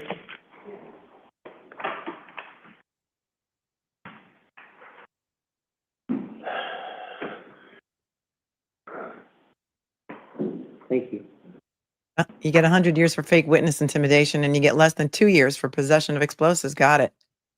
Got it. I think it's even 2 years probation.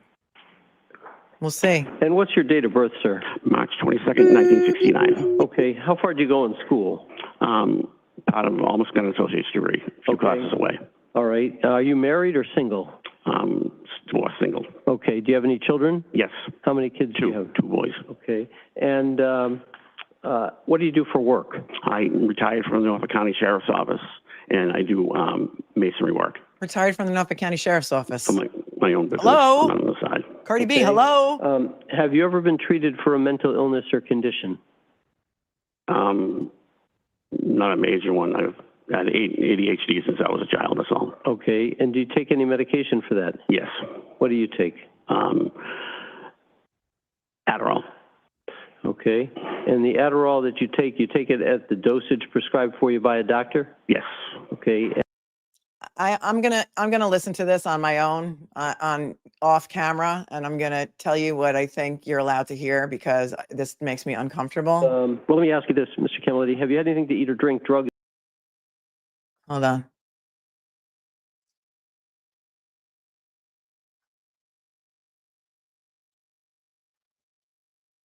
All right, I think the sense of information is over. All right. You heard the maximum penalty, right? Yes. Up to 20 years in state prison. Yes, I did. I heard it. And a mandatory minimum in state prison of 10 years if you're sentenced to state prison. Did you hear that? I did hear that, yes. Did you hear that there's an option of up to 2.5 years in the House of Correction? Yes, I heard that. All right. What you have to understand about those maximum penalties is if I do impose a period of probation on you and you're later found to be in violation of your probation, that is to say I or some other judge finds you in violation, the judge who finds you in violation can sentence you up to that maximum statutory punishment of 20 years. Do you understand that? I do. Understanding that risk, do you still want me to accept your guilty plea to this charge? Yes, Your Honor. All right. By pleading guilty, you're giving up quite a number. You understand also that I'm not a party to your agreement with the Commonwealth to recommend a sentence of probation. I don't know what I'm going to do yet. Do you understand that? Yes. And if I accept your plea of guilty and I decide not to sentence you to probation, you can't retract your plea. You understand that? I understand. All right.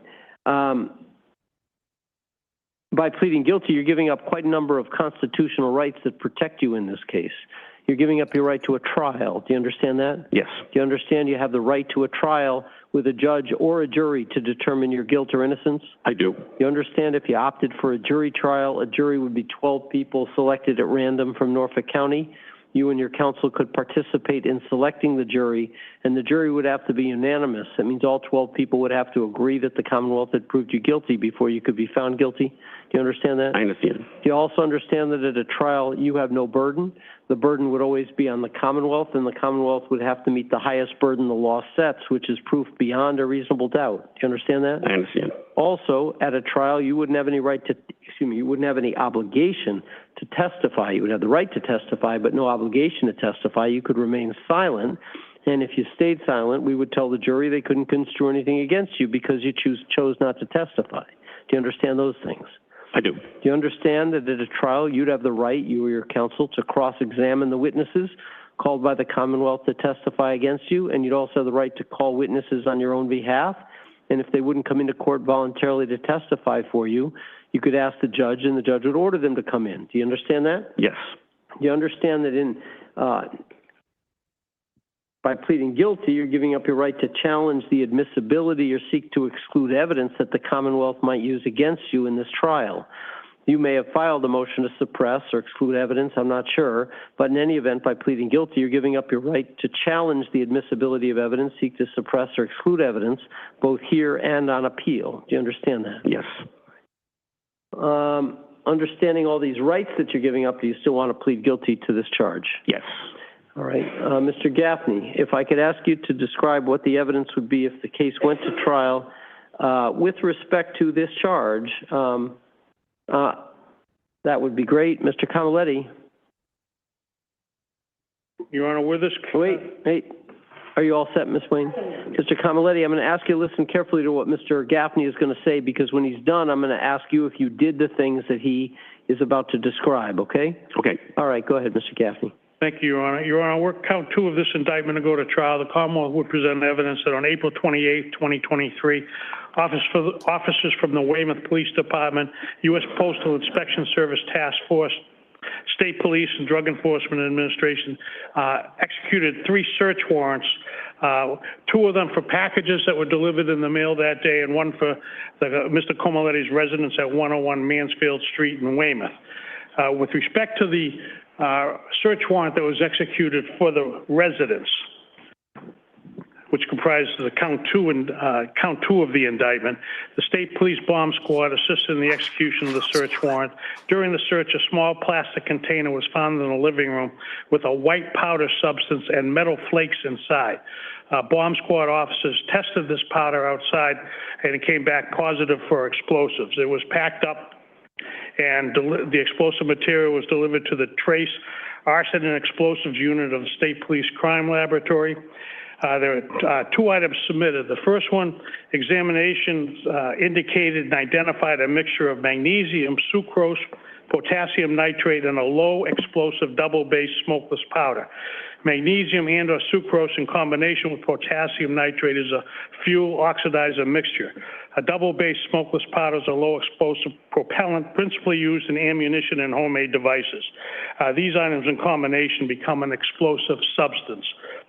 Not an explosive device, but an explosive substance also covered by the statute. The second submitted item indicated and identified magnesium, which by itself is not an explosive substance, but is a precursor to an explosive substance. Okay. Did you hear what was just described? Yes, I did. Okay. Did you do the things that were just described? Yes. Okay. Is there anything important that's different from what was just described that you need to bring to my attention? No. Okay. Are you pleading guilty to this charge willingly and voluntarily? Yes, I am. Has anyone forced you or threatened you in any way to get you to plead guilty to this charge? No, they haven't. Has anyone promised you anything in exchange for your plea of guilty to this charge other than the Commonwealth's agreement to recommend a particular sentence to the court? No. Okay. Have you had enough time to discuss this case, and this charge, and any defenses that you have to this charge with Ms. Wayne? Yes, I have. Have you gone over your rights with her and the consequences for you of pleading guilty to this charge? I have.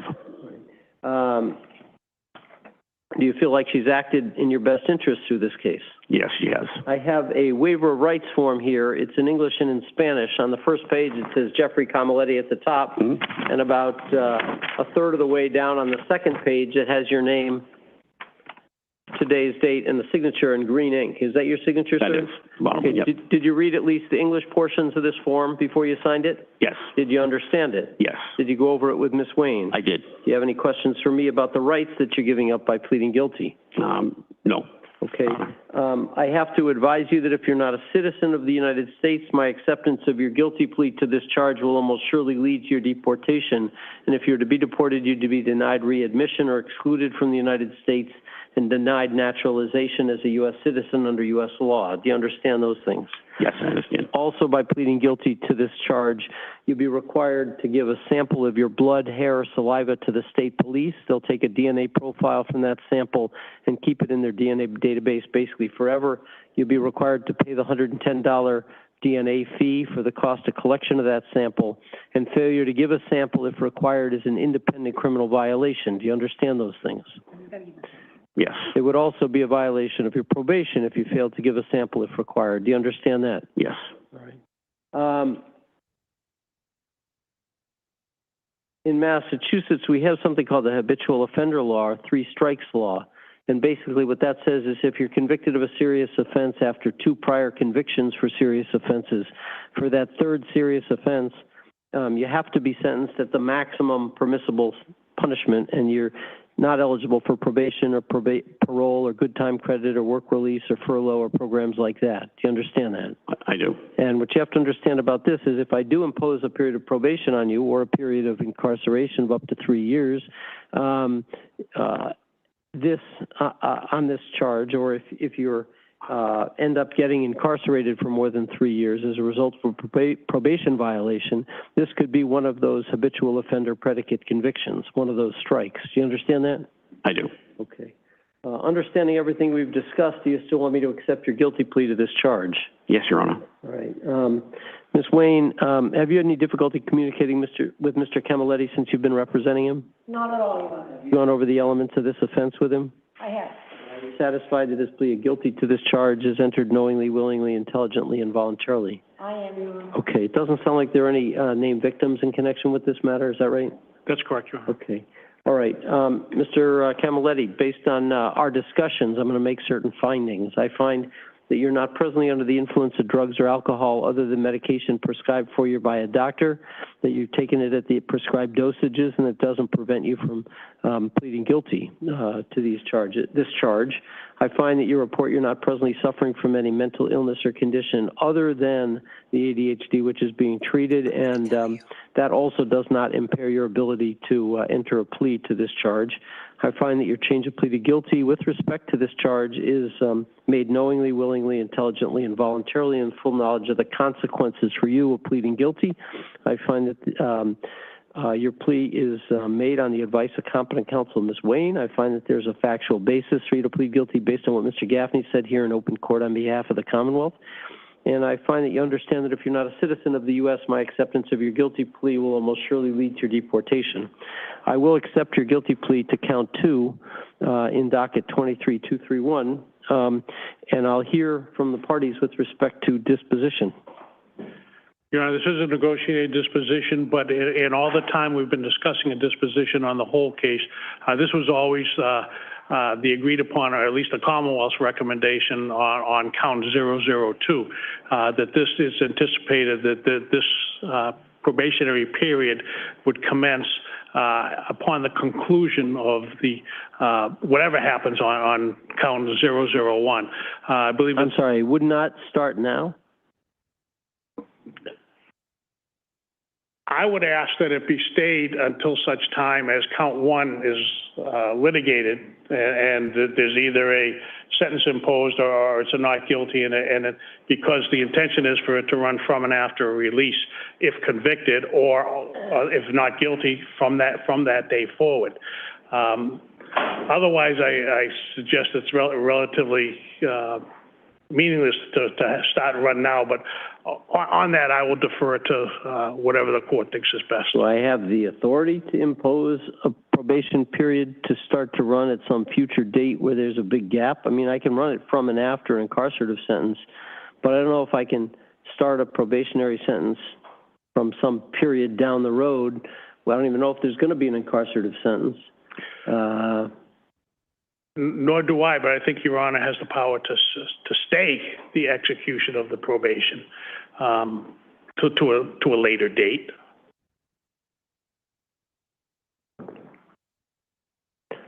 Okay, Attorney Wayne, you got any authority for me? Yes, Your Honor. As you can see, Mr. Carmelletti really doesn't have a record. He has a clock for 3 months on there. He abided by all the probation, and that was dismissed. He's been very good on his pretrial release conditions. There haven't been any issues.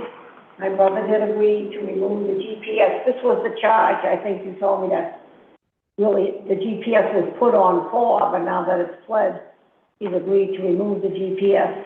So I'd ask you to adopt the 2-year probation. I thought myself too, it needs to start today, but I'll just defer that to the court. Does the Commonwealth propose any conditions on the probation? Just the general statutory conditions, Your Honor. What are the current probation alcohol monitoring pretrial release conditions? He has a curfew from, I think it's 9 at night to 7 a.m. in the morning.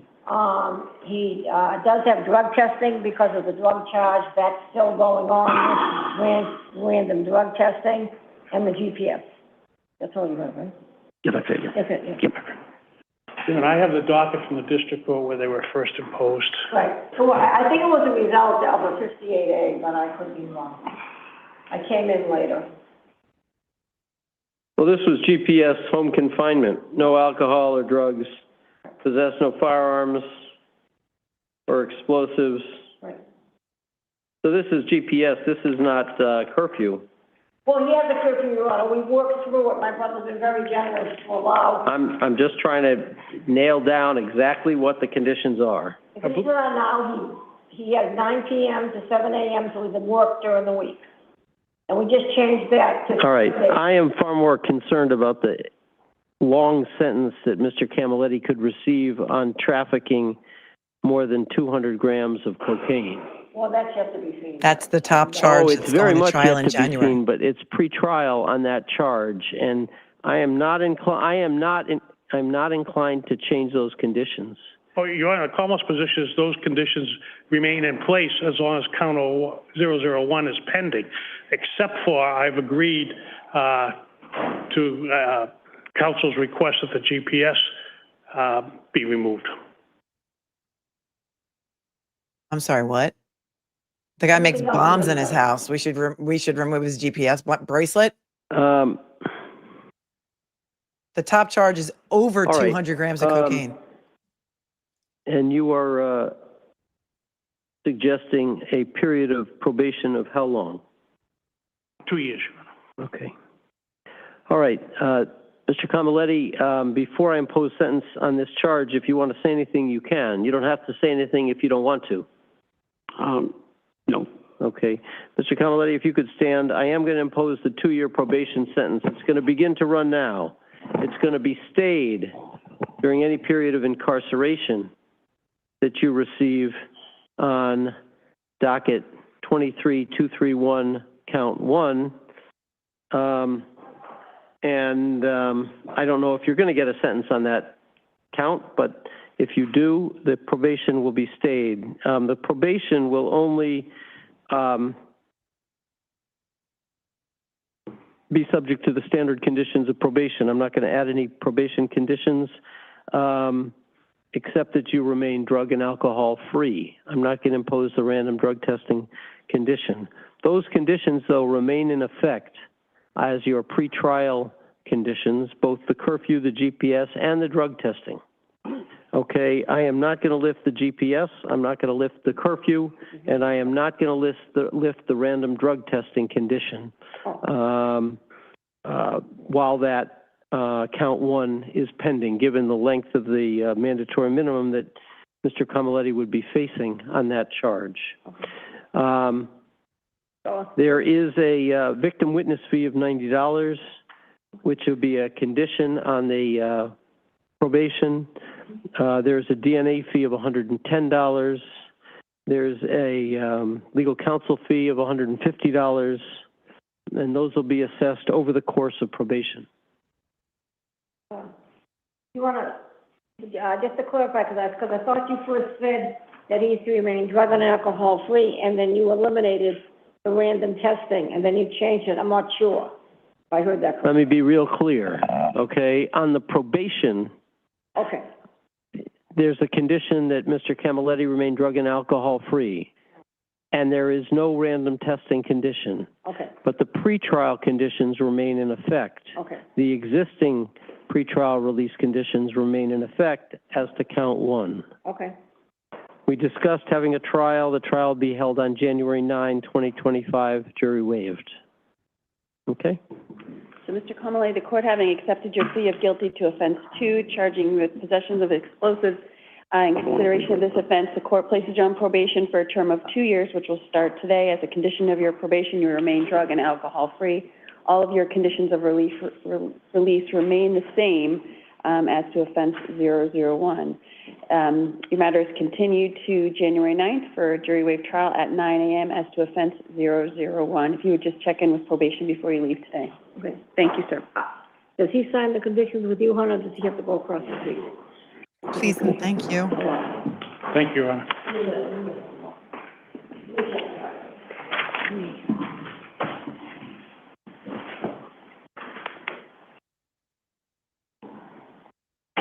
The top charge is felony cocaine trafficking, 200 grams or more. For that, he will be going to trial on January 9th. His name is Jeffrey Camaletti. There's not a lot that I can find out about him on the internet. I can't find any news articles on this arrest. Okay.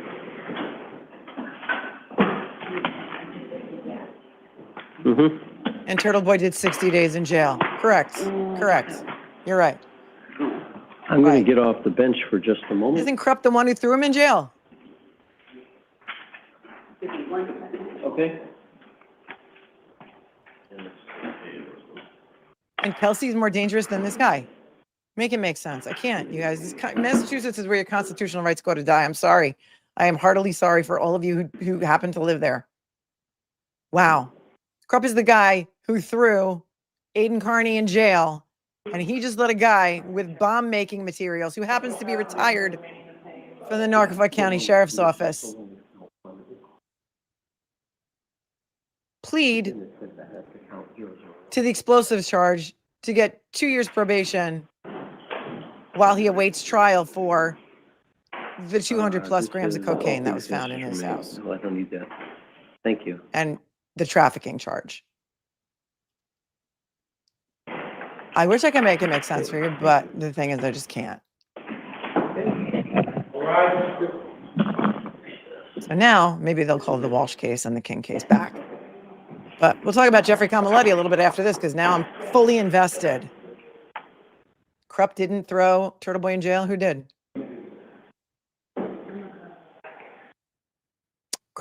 Judge Krupp is amazing. We love Judge Krupp. Who did throw Aiden in jail?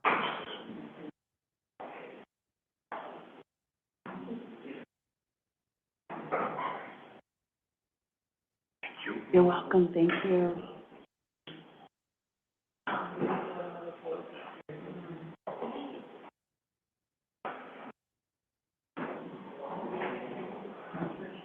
Somebody else said it was Krupp. That's what I thought. But somebody put in the chat it was not Krupp. Oh, were you muted? We love Krupp. Krupp's amazing. Please. You guys should mute your Zoom right now. Margaret, thank you.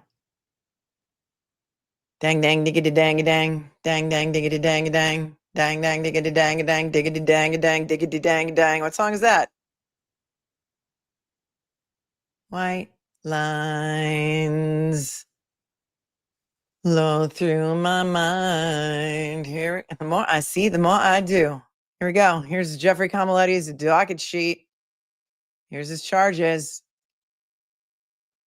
Trafficking in cocaine, 200 grams or more. Charge number 1. Charge number 2, explosive, possession of explosives, explosives, which is the felony. And the guidelines said a minimum of 10 years in jail, right? Minimum.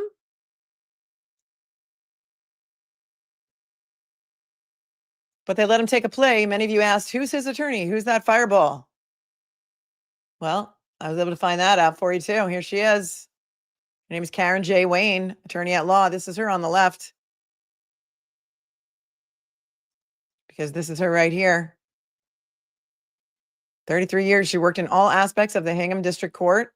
And then she received her associate's degree in paralegal studies from Quincy College. We're just waiting for the judge to recall the case. Graduated from Manual College, receiving a BS in 2002. I mean, listen, she sounds like a spitball. I think we like her, right? She's a spitfire. If anybody needs an attorney, I can't recommend her, but you wanted to know who she was. This is who she is. She's in Quincy. Karen J. Wayne, attorney at law, representing Jeffrey Camaletti. And that's her website, KarenWayneLaw.com.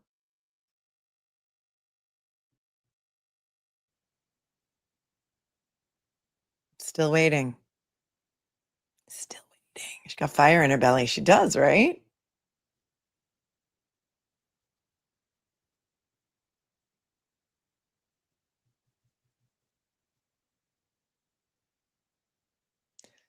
TLR says we're here because you're the greatest and we want to hear what you have to say. Keep doing it your way. You're the expert. Thank you very much, TLR. I appreciate you guys so much. So much. We're waiting. I got to figure out where I put my other banner. All right. Waiting for the recall of the Walshe and King case. That's why it's so hard to cover live hearings, because you never know what's going to happen. And you got to fill the dead air. Brigitte says, daily dose of Melanie keeps me saying, thank you for all you do. Oh, thank you. Thank you for always being here. And Jason Smith coming in with, so you get 100 years for fake witness intimidation. I think it's down to 90 now, maybe.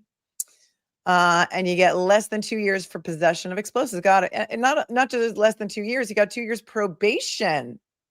Then his attorney started arguing, well, it shouldn't start now. It should start after the resolution of his trafficking cocaine charge is resolved, after his maybe January 9th trial.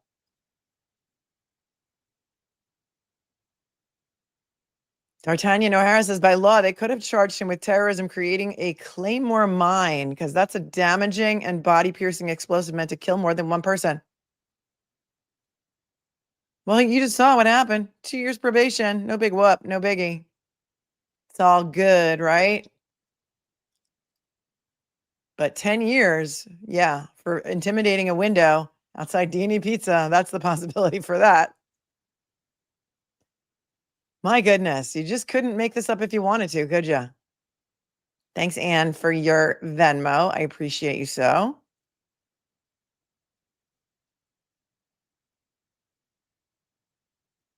Somebody who will remain anonymous sent me a really funny story.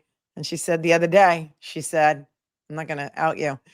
She said, a friend of mine ended up at the Massachusetts State Police Barracks, nothing too bad, but I had to race up to bail him out and get there quick, 2-hour ride by 6:30 p.m. So they didn't transfer him to a farther away barracks.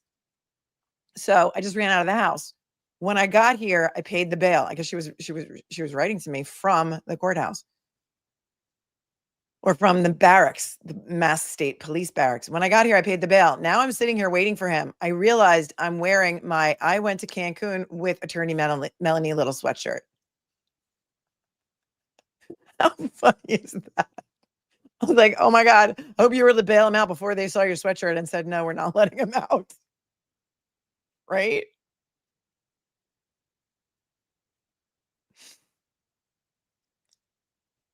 Thank you very much, Paula, who sent me this about Jeffrey Camalotti. I'll read it to you from the Facebook, from the Weymouth Police Department's post on Facebook, while we wait for them to come back on the King case, when, if ever. This is dated May 3rd of 2023, and it is a post by the Weymouth Police Department regarding the case of Jeffrey Camalotti, which we just heard. We just watched. On purpose, but it was a happy accident because now we're invested in this case too. Weymouth police and other law enforcement agencies arrested Jeffrey Camalotti, 54 years old, in Weymouth on Mansfield Street for numerous charges, including trafficking cocaine, trafficking methamphetamines, possession of explosives, and possession of component parts capable of creating a destructive device.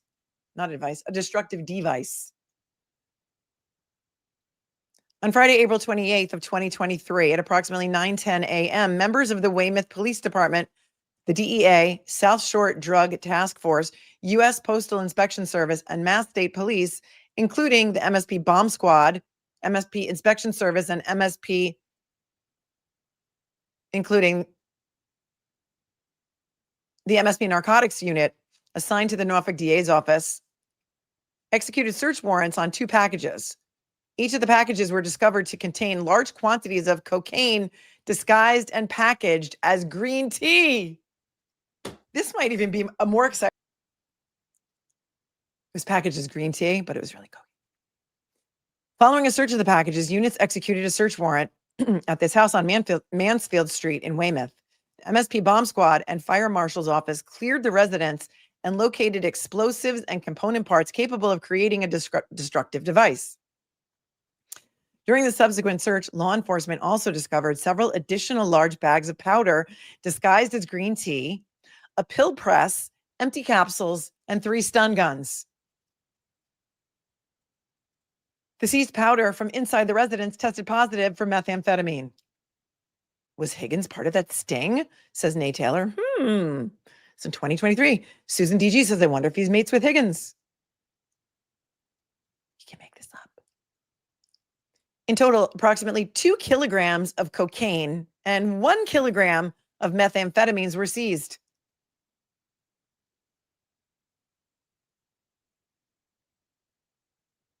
The search warrants were the result of a 3-month-long joint investigation between several agencies.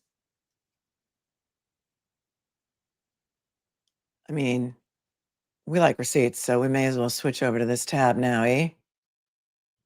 I still have the volume on my side so I can hear when they come back in the Zoom.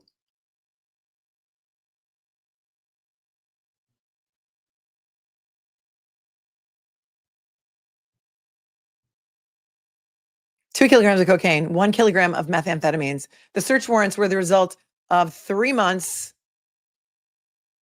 a 3-month-long investigation. I got to make this bigger for you. Hold on.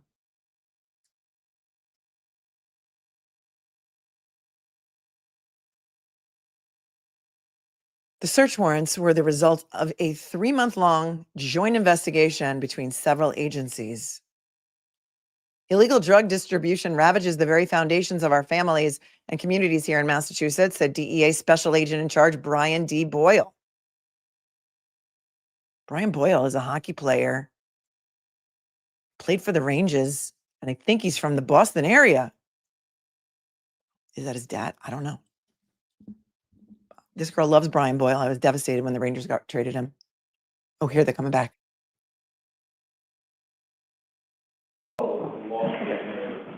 Can't make this up. Did you come? Yep.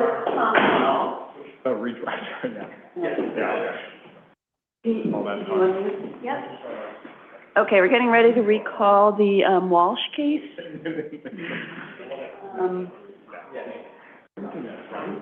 Turn the camera We on, need Margaret. someone from the Commonwealth. Margaret, turn the camera.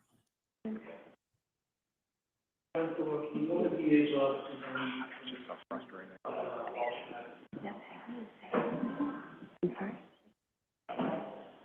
No. Melisa, but I think she might be downstairs.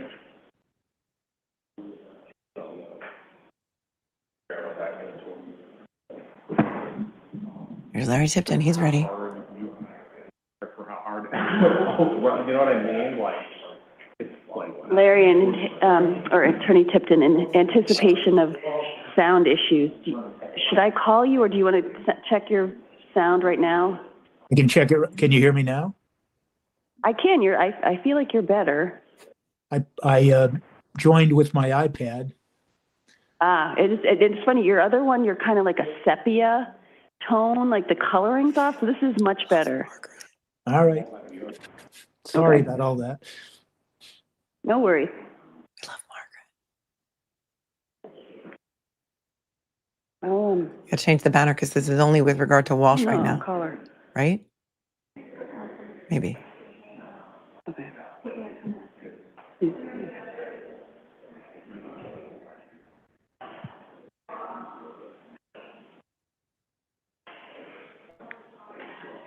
Okay. Oh, you didn't? It was in the email. I don't have it. No, I don't think Margaret was making fun of him. Print it out for I you. think she's just saying this is a better feed. We love Margaret.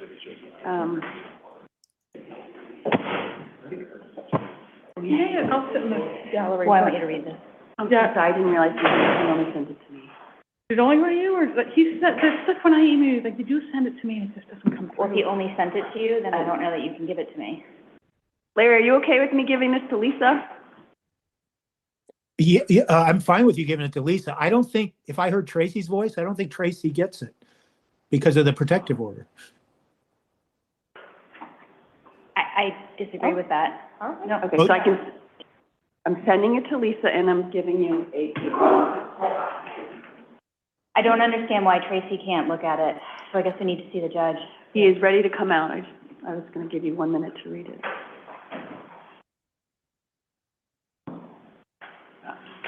If you don't think it violates the protective order to give it to Tracy, I don't have a problem with it. Okay. you want me to print out another? If you could.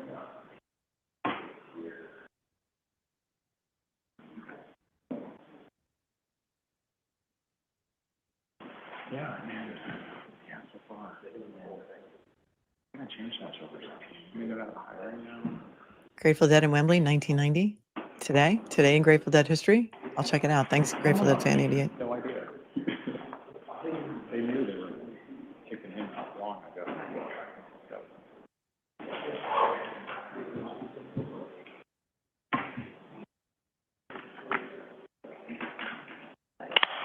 Yeah, I mean, that's the only weird area.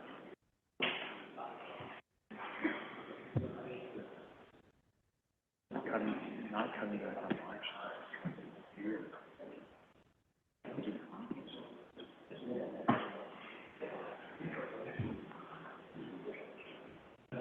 Kathy, I don't live in New York City, so that's not going to be my mayor, and so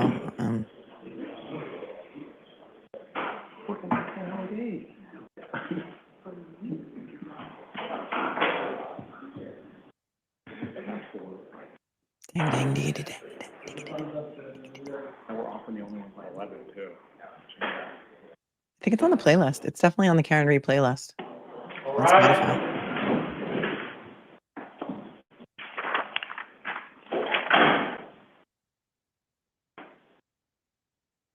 Would the session be seated? Okay, we are recalling number 6, Commonwealth versus Brian Walsh, PCR 91. If the parties could please identify themselves for the record. Good afternoon, Lisa Beatty for the Commonwealth. Good afternoon, Tracy Cusick, also for the Commonwealth. Okay. Larry Tipton for Mr. Walsh. Okay, thank you, Mr. Tipton. I received your 4-page affidavit, which you've indicated should be filed under seal. It does seem to me that it should be impounded. Any objection to that? No, Your Honor. Okay, the affidavit will be impounded.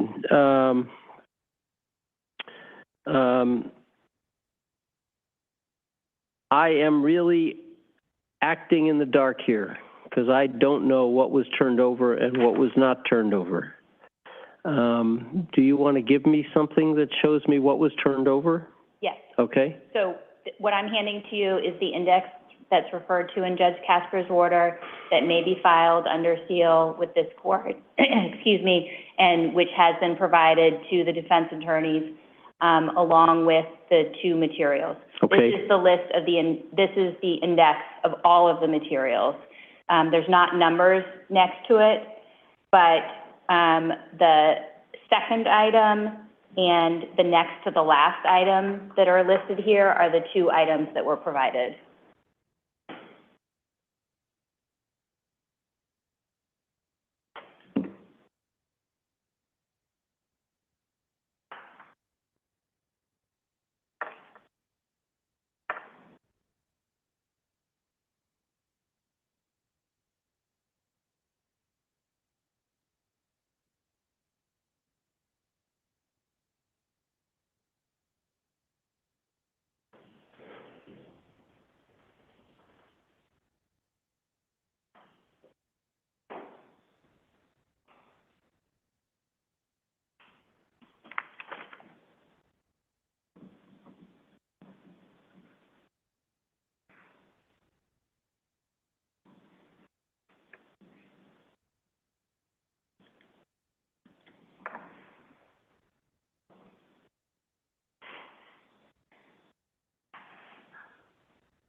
Okay.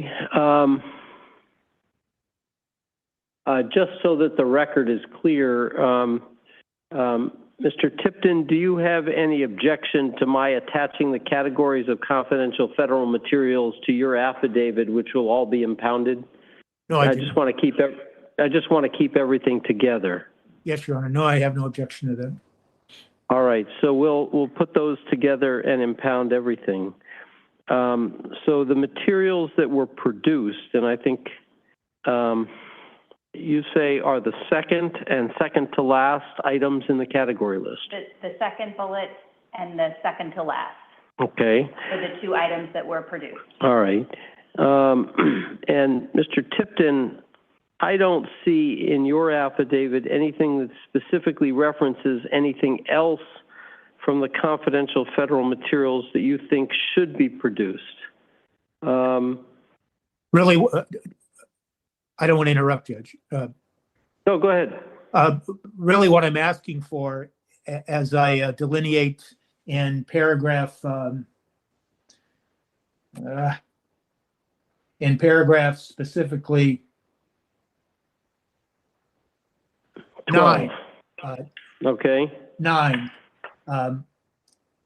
Those are the additional items that are listed in this category list that I am asking. And at this time, I'm not asking they to be produced. I'm asking they simply be preserved, because we're still reviewing a volume of information that we received this week. And I'm doing the best I can in my due diligence to be able to make a more definitive argument to have the additional federal documents produced. Right now, I'm not prepared to say they need to be produced. I'm working off of what I did receive. And so in paragraph 12, that's what the relief we're asking for, is just that these documents that I delineate in the motion, they not be destroyed at this time. And you're referring to the first and fourth bullets on the categories list.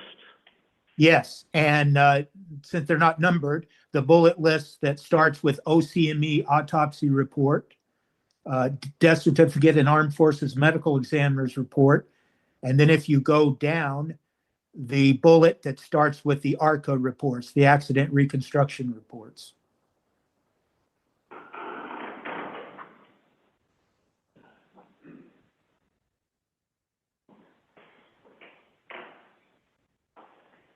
Okay.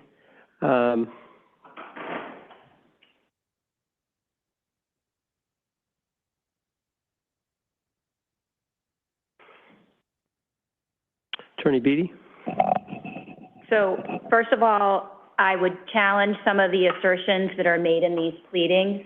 It has never been cleared what type of investigation the federal government was doing, but the only terms that I'm aware of are an investigation into John O'Keefe's death. This defendant did not choose to intervene. It's my memory that we provided the docket number for the federal case in the later part of July. So we are now on October 30th, and the defendant has chosen not to move to intervene in federal court to try and find an alternate solution to the order that Judge Casper has issued. Furthermore, the materials that the DA's office produced regarding the federal materials were not voluminous.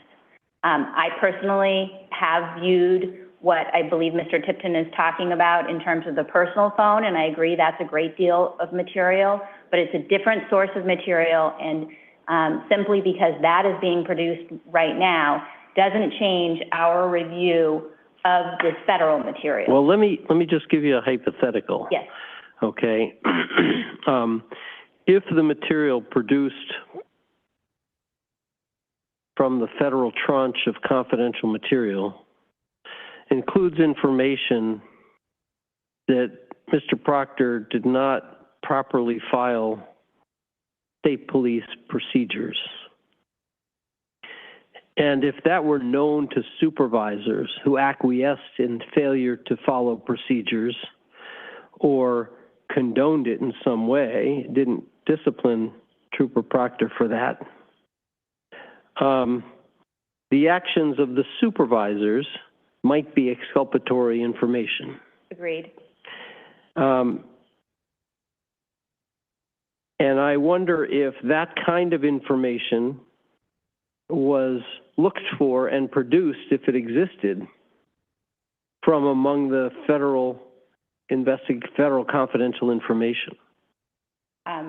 If the federal government looked for that kind No, of... if you, in looking through the confidential information, looked for that, your office, because We look Mr. Tipton has essentially asserted that there was some information known to supervisors, and I want to make sure that that was produced if it exists.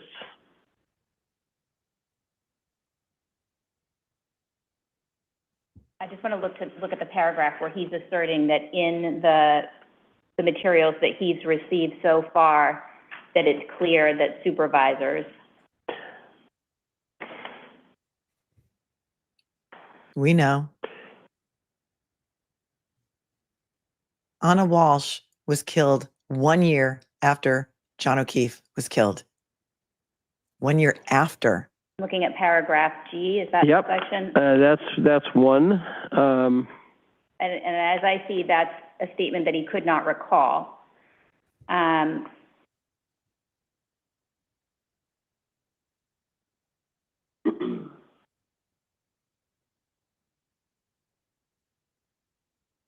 So certainly I agree with the court with the premise that if supervisors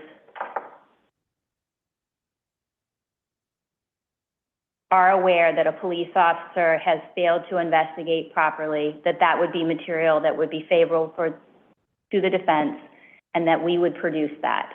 We did not produce that kind of material from the federal material. Because you didn't find it. Correct. Okay.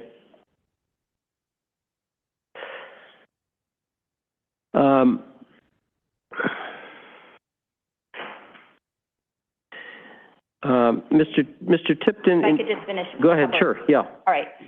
In terms of the OCME, that is an agency where the defendant could file a Rule 17 motion, and those are also obviously records that we hold independently. And so it's not clear to me why maintaining the materials that are federally protected and not within our control is a better solution than trying to get those materials from either the Norfolk DA's office or the Office of the Medical Examiner. ARCA, that is a business that the defendant could send a subpoena to, I would think. And they were hired by the those witnesses feds. testified extensively several times. That testimony was recorded. In the Reed case? In the Reed case. Uh-huh. It is difficult for me to understand how accident reconstruction could be related to the facts of Walshe. But if it is in some way, I think there are other ways that the defendant could proceed with regard to ARCA. In addition, Larry, they were hired by the what I would feds. You say can't get it is that way. what counsel has pointed to in his affidavit is not new information. Former Trooper Proctor was cross-examined extensively at the first trial about his failures as an investigator. And he that lied. trial was public. We have produced that transcript. That has been information that this defendant has had for a very long period of time. And so I would suggest that that is not a reason that this court should issue an order that contradicts Judge Casper's order. Larry, ARCA was hired by the FBI. You can't get that information from them because Okay, they are not allowed anything to else? release it to you. Okay. Attorney Tipton? Yes, Your Honor. I mean, if in fact the OCME autopsy report that's cited here as confidential federal materials, if that is simply available through Rule 17, I agree with the Commonwealth. I'm not so sure about the Armed Forces Medical Examiner's report. And with regards to the ARCA report, my understanding is there was a report issued to the federal government, but then there was a later report used by the defense. I don't think the ARCA report to the federal government has ever been released, and I don't think it would be released given the federal order. So having said that, the only other thing I'll say is this, that when the Commonwealth says that they're not sure in the Walshe case why an accident reconstruction report would be relevant, I'll just say very briefly, it is the failure to conduct a proper investigation that was the subject of the federal prosecutor's questions throughout this testimony.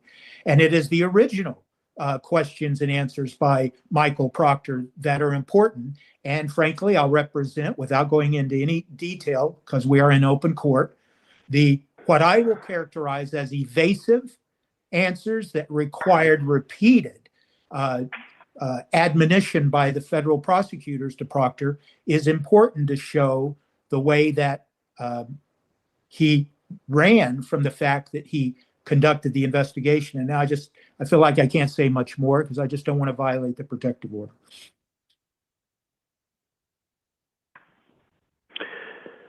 All right. It does look like this information is largely either state material or material that the Commonwealth has already reviewed and determined does not contain Rule 14 material. The key part that I was concerned about after reading the affidavit, the Commonwealth has asserted they looked for and found none. The federal authorities are almost surely going to keep a complete set of the confidential material.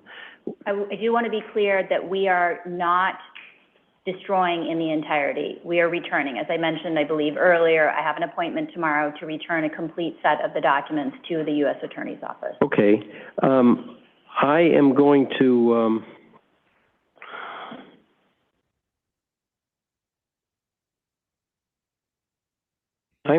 issue an order requiring the preservation by the federal authorities of a complete set of the confidential federal materials that will be returned to them. The state authorities, I think, have reviewed and produced everything that they believe is Rule 14 material. I would not think that the federal authorities would be in the business of destroying this information in any event. But as a prophylactic measure, I'm going to enter an order that the materials be preserved by the U.S. Attorney's Office once returned by the District Attorney's Office. I'll issue that today, and Attorney Beatty can deliver it together with all the materials that are returned to the feds tomorrow. Yes, Your Honor. Okay, anything else? Judge, I think part two of that motion had to do with discovery. I think that's probably based on your comment. I think so. I forget if it's Attorney Scarpiccio or Attorney Krowski. I think that's probably better left to the trial judge who's been specially assigned. Yeah, I mean, it's all stuff in the custody of the state. So either you folks will work it out or Judge Frenier can decide it. Yes, Your Honor, thank you. Okay, I'll issue an order requiring maintenance of a copy by the federal authorities. Okay? Thank you, Judge. Thank you. Is your next date for Walshe November 17th, I believe? Yes, it is. Okay. Thank you. Thank you. All right.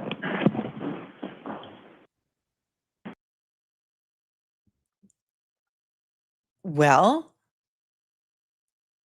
would the U.S. Attorney's Office be bound by an order from a state court judge in Massachusetts? I have questions. I have questions about that. There's a lot to unpack here. First of all, Larry Tipton was able to draft an affidavit that was 4 pages long in the 45 minutes that he was allotted, although he did get extra time because in the meantime, the court heard the case involving Jeffrey Camaletti that we are now, some of us anyway, invested in. Let me just take this down. So he gave more detailed information to the court per the court's request. And what we learned, although it is impounded and we're never going to get to see a copy of it, never, ever, ever are we going to get to see a copy of it. What we learned was Larry Tipton believes that there's a lot of other stuff in that federal dump, not just Proctor's text messages that could help him in his case defending Brian Walshe, who was accused of taking the life of his wife, Anna. Her body has never been found.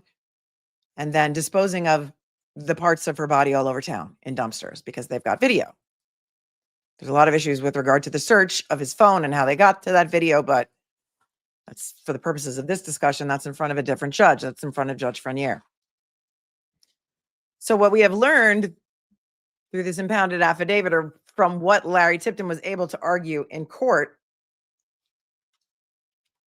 is that he believes, this is what I think he believes, the federal grand jury testimony of Michael Proctor is absolutely 100% relevant in the Walshe case, because it is going to show through Michael Proctor's evasive answers and the fact that he had to be reprimanded by the federal prosecutor in front of the federal grand jury many times, that he's got a custom and practice and habit of either lying or conducting really, really, really bad investigations. So he wants the grand jury testimony, the federal grand jury testimony of Proctor. So it's not just about the messages. There is so much more. The ARCA reports that are contained in the federal 2E dump, we know we never got to see those ARCA reports. There were many, many portions of the ARCA reports that were never admitted into evidence at the Karen Reed trial. And hopefully, if those sidebars are ever released, we're going to find out some of the stuff that was in there. The ARCA reports may have had a lot of information specifically about how the investigation was handled and how bad the investigation was. And again, the investigation into the murder of John O'Keefe by Proctor and cronies was done beginning in January 2022. And the investigation into the disappearance and alleged murder of Anna Walshe, and I say alleged only because her body's never been found, was in January of 2023, 1 year later. Tipton also argues it is relevant because his supervisors may have failed to discipline him for his horrible investigative skills and his lack of intellectual curiosity, and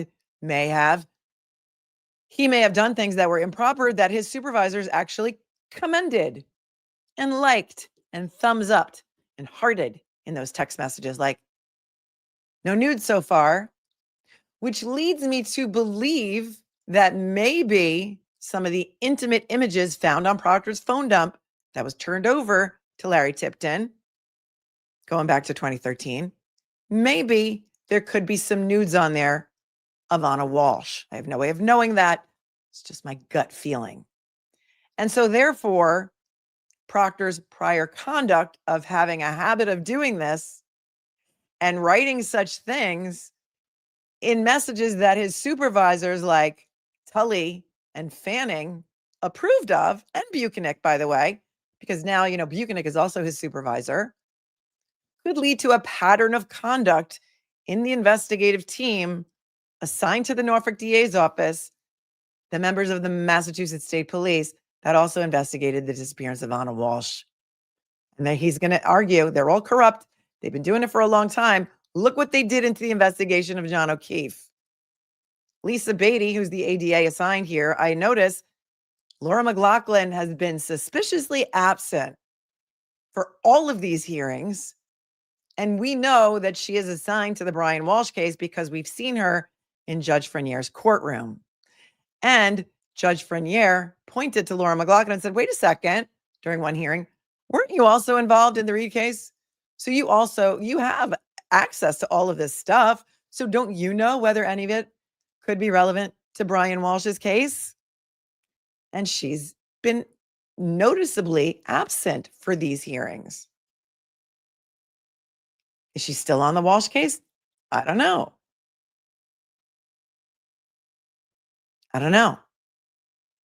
The only reason that Judge Frenier is not hearing this specific issue in the Walshe case is because the attorney that the Norfolk County District Attorney's Office hired to represent them with regard to the federal court unsealing or the federal court order is a man who was a mentor of Judge Frenier. And so she, as all good judges should do, wanted to avoid the appearance of impropriety and say, listen, I potentially might have a conflict, so I can't hear this one issue. And so what Judge Krupp decided to do, I don't know how valid this is. If there's any Massachusetts practicing attorneys in here, you can let me know. The ADA, Lisa Beatty, says she's going to not destroy it. She's going to return everything back to the U.S. Attorney's Office. And then Judge Krupp is issuing an order telling them they're not allowed to destroy any of this stuff. And whether they have to abide by that, I don't know. Whether they would destroy it anyway, I have my doubts on. But isn't this just going to prolong the process? Because if Larry Tipton now is forced to make more motions, file another 2E request, jump through other hoops to get the information, they're going to have to keep delaying Brian Walshe's trial. Right? It seems that they also, Larry Tipton said, wants the OCME report that the feds turned over, which would be the autopsy report of John O'Keefe, issued by the office. The OCME is the Office of something medical examiner. It's just escaping me right now. And we know that the OCME is also another branch. Aren't they employed by the state of Massachusetts? They're not an independent agency. And so we know from Michael Proctor's text messages in the Karen Reed case that he and Buchanan tried to get the medical examiner in Office of the Chief Medical Examiner. Thank you. Or Office of the Commonwealth of the Medical Examiner. Office of the Chief Medical Examiner. We know that Proctor and Buchanan met with Irene Scorti-Bello, who did the autopsy on John O'Keefe, Boston police officer John O'Keefe. We know that they tried to get her to change her manner of death from undetermined to homicide. At least 3 times, they said, I think. They communicated with her or met with her or something. And we know that in that chain of text messages, somebody responded. I think it was DeChico who said, amateur, you should have had me and Jeff do it. Who's Jeff, you say? Jeff is Jeff Kikowski. So perhaps DeChico and Kikowski have a custom and practice and habit of trying to get medical examiners to change their opinion on manner of death to make their jobs easier. Irene Scorti-Bello, however, would not budge. And Larry Tipton admitted, listen, I'm still going through 13 years of hundreds of thousands of items from the phone of Proctor. And so I'm a little underwater right now, Judge. Not to mention he must have other cases, right? And who knows what else he's found before and after the alleged strong arming of Irene Scorti-Bello with regard to other cases. See? And so this could be getting a lot more interesting than we even knew, because this isn't just about Proctor's text messages, because they kind of have all that stuff, right? Because they've got his total phone dump. They want the ARCA report. They want John O'Keefe's autopsy and a number of items in between. When he was referring to the items, he said, starting with the OCME report and going to, I think, the ARCA reports, right? Larry Tipton is, in my opinion, in many other people's opinions, the best public defender in Massachusetts. Such a humble man. After the Penny McGee trial, which we watched together, after Penny McGee was acquitted, I reached out and I asked him to come on the show. And he said, I'm just not comfortable, like outside of a courtroom, just talking. And so I totally respected that. And I think he's amazing. And he's not even looking for limelight or anything. He's out there doing the Lord's work and he believes in justice. And shout out to him.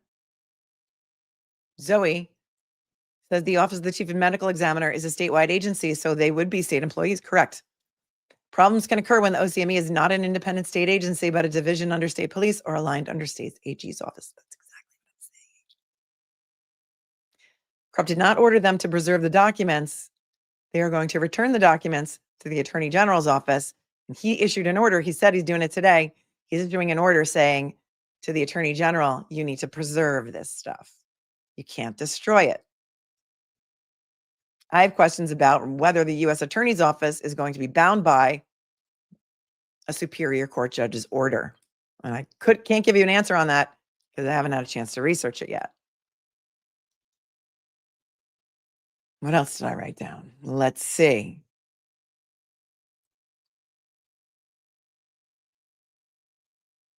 I think I got everything. The argument's going to be Proctor failed to follow procedures. He failed to follow procedures for a very long time, not just in the investigation of Anna Walsh's disappearance, but also in the investigation into the murder of John O'Keefe and maybe other cases, depending on what he finds in the phone, because he's still looking through it. And the failure to complete a proper death investigation, which kind of expounds on what I said before.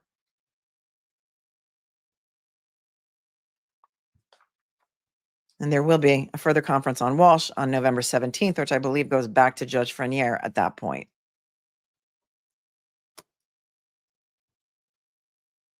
Thoughts, questions, comments, concerns. So many concerns. Gigi says, making something that goes boom, you get 2 years probation. Intimidation of a window, 10 years. Only in Massachusetts, folks. Only in Massachusetts. Thanks, Gigi, for your super chat. Just a witch. Hi, Melanie. Krupp was appointed to represent Whitey Bulger when he was brought back to Boston after being on the run. He quickly hired Carney and Hank. Thank you. Thank you for your super chat. Bridget says, Margaret is so respectful to everyone. She is. She's my favorite court clerk in the Norfolk Superior Court building. Autism Say Demod says, why haven't any of the defense attorneys gone to the feds and asked for the info? Feds can't trust the Commonwealth to do the right thing. Well, they may be forced to do this. They may be forced to do that, or he may be forced to do that, or any of them who want it may be forced to go make their own two-way request. But again, all it does is prolong things.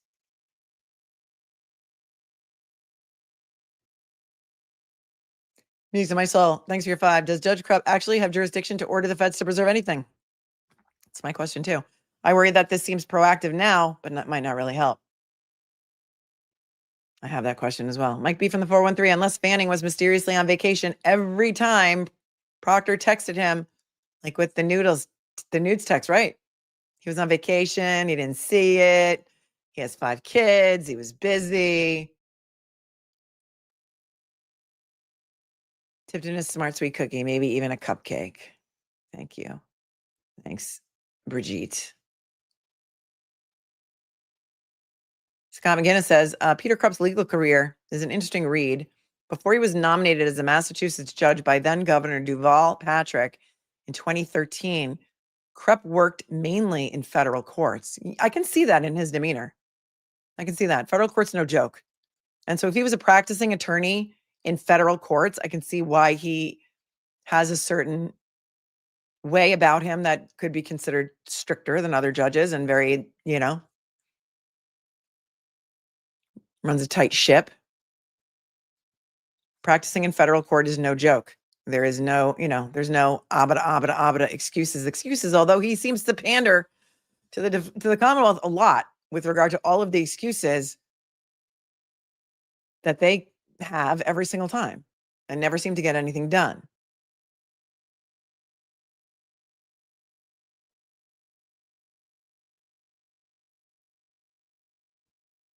CPU mod 1, Tom CPU sister. With ongoing cases, why would they ever be able to destroy the dump? Question, I don't think they would ever destroy it. He just wants to serve them with an order.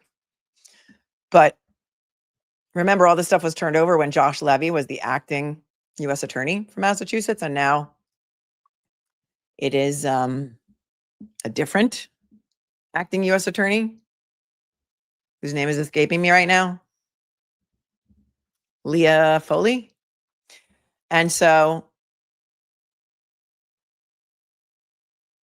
they should preserve it. We don't know. We don't know what else is ongoing, though. If this was specific to the Karen Reed case, there's a lot of questions here, and there's a lot of gray areas here. This never happens, you guys. This never happens. It just never happens.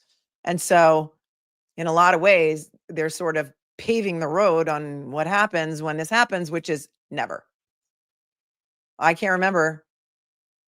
I mean, I've never covered a case with you where there was a parallel federal investigation into the way the state police handled a murder investigation. It's wild, right? They're not destroying Proctor's phone. Let's not get things confused. Christine says, how can they destroy Proctor's phone when they just came out by Ted Daniel that his phone can possibly affect over 200. That is not what this is about. That is completely and totally separate. Proctor's phone extraction that goes back for 13 years has already been given to these defendants. It's in state court jurisdiction. This has nothing to do with that. This only has to do with the materials that the feds turned over to Karen Read's defense and the Commonwealth in the Karen Read trial. That is it. They're not destroying Proctor's phones. Please do not think that. Leah Foley, did I say it right?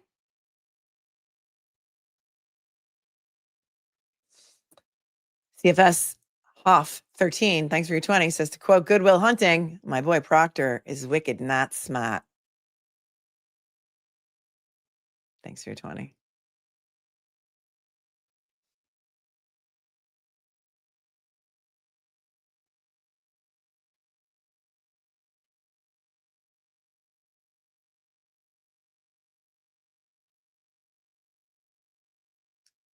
Autodoc 911. These defendants may deserve to go to prison, but unless we stop this type of police conduct, none of us are safe from the police. True, right? Truth.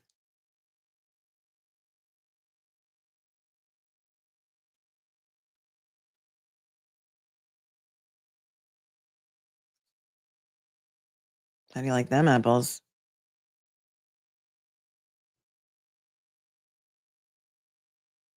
Right, Julie says. Blows my mind that these lower level state judges think that they can tell the feds what to do. People need 6th grade civics classes. I don't know. I thought Krupp was a smart guy. Life of the Shy says, Ashley Bell, the Canton sweatsuit can go as a New Yorker. No. Let's get back to, though, I think we've sort of talked about this to death. But, everything's going back to the feds and they're just going to be in a holding pen. Maybe. Until Larry Tipton can make more motions or do more things. But right now, I want to go back to this other guy whose case recovered by accident, Jeffrey Camaletti. We watched the hearing on Jeffrey Camaletti while we were waiting for the latest hearing on Walshe that we just watched to start. And we saw Jeffrey Camaletti, a former deputy of the Norfolk County Sheriff's Office, take a plea to an explosives charge that could have landed him a minimum of 10 years in prison. And this same judge sentenced him to 2 years of probation. And he's awaiting trial in January for what we found out was 2 kilos of cocaine. So we need to get back to that because I think I had to jump ship because the hearing came back on. So if you weren't here, go back and watch that hearing. You can just rewind to the hearing right before the one that we just listened to. And I'm going to tell you what that case is about because we're a little bit invested now. And this was a post on Facebook in 2023 by the Weymouth Police Department. May 3rd of 2023. I'm going to start from the beginning. Weymouth Police and other law enforcement agencies arrested Jeffrey Camaletti, 54 years old, from Mansfield Street in Weymouth for numerous charges, including trafficking cocaine, trafficking methamphetamines, possession of explosives, and possession of component parts capable of creating a destructive device. On Friday, April 28th, 2023, at approximately 9:10 a.m., members of the Weymouth Police Department, the DEA, South Shore Drug Task Force, U.S. Postal Inspection Service, and Massachusetts State Police, including the MSP Bomb Squad, MSP Fire Marshal's Office, and MSP Narcotics Unit assigned to the Norfolk DA's office, executed search warrants on 2 packages. Each of the packages were discovered to contain large quantities of cocaine disguised and packaged as green tea. Following a search of the packages, units executed a search warrant at 101 Mansfield Street in Weymouth. MSP Bomb Squad and Fire Marshal's Office cleared the residence and located explosives and component parts capable of creating a destructive device. During the subsequent search, law enforcement also discovered several additional large bags of powder disguised as green tea, a pill press, empty capsules, and 3 stun guns. The seized powder from inside the residence tested positive for methamphetamine. In total, approximately 2 kilograms of cocaine and 1 kilogram of methamphetamines were seized. The search warrants were the result of a 3-month-long joint investigation between several agencies. Illegal drug distribution ravages the very foundation of our families and communities here in Massachusetts, said DEA Special Agent in Charge, Brian Boyle. Let this arrest and seizure serve as an example to those who distribute poisons like cocaine and methamphetamines that DEA will aggressively pursue and hold you accountable. This investigation demonstrates the strength and continued commitment of our local, state, and federal enforcement partners here in Massachusetts. Jeffrey Camaletti was charged with the following offenses: trafficking cocaine over 200 grams, trafficking methamphetamines over 200 grams, possession of explosives, possession of component parts capable of creating a destructive device, possession of an electric stun gun, 3 counts. He had 3 stun guns. Camaletti was held without bail at the Weymouth Police Station and was arraigned at Quincy District Court on Monday, May 1st, 2023. He remains in custody and is scheduled for a dangerousness hearing on Thursday, May 4th of 2023. And guess what? He's out on bail. He's out with a GPS monitor, random drug testing. He's got a kind of a curfew. And Kelsey Fitzsimmons is in jail. So, just let that sink in a little bit. Here he is, the perp.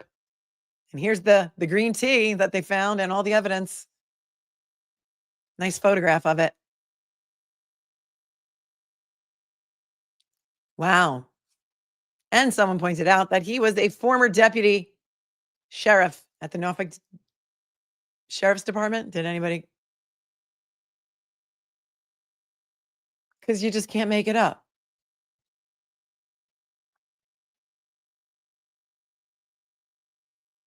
Apparently, they don't think he's dangerous because he's been out since 2023. So there's that. Is he wearing guy liner? I don't know. Well, it's not just 200 grams. It's actually 2 kilograms. So how many grams is 2 kilograms? If somebody wants to do the conversion on that, I'm not great at the metric system. Like Ian Whiffen doesn't know Fahrenheit. Is a kilogram like how many grams? 100? 2,000? 2,000 grams? So it's 4,000 grams. So he had 4,000 grams. I guess there's not a higher charge than the one he was charged with. Wow. Wow. 4,000 grams of cocaine. A big whoop. Just for personal use, right?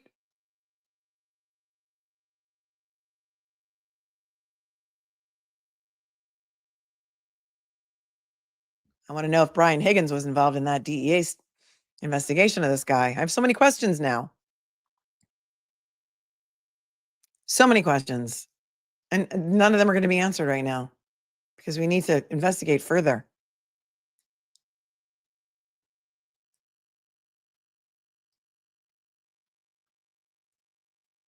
Thank you, Paula, for your Venmo and for also sending me that Facebook post on Camaletti. She says, the convoluted cases in Norfolk County. You make my day better. Oh, you make my day better, Paula, by being here.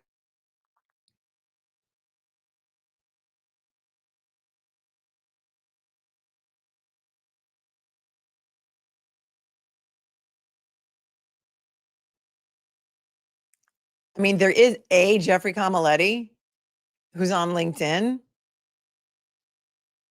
who only has 2 followers and 2 connections. So I don't know if it's really him, but it has a job as sheriff's deputy at Norfolk County Sheriff's Office. And it says he lives in South Weymouth.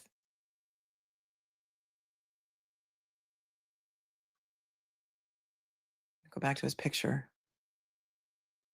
All right. So you tell me if you think he's the same guy. Okay. So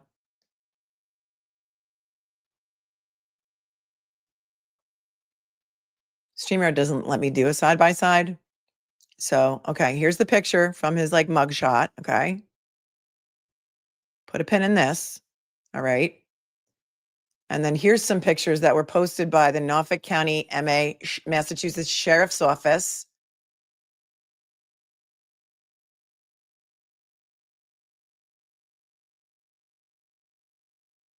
But wait.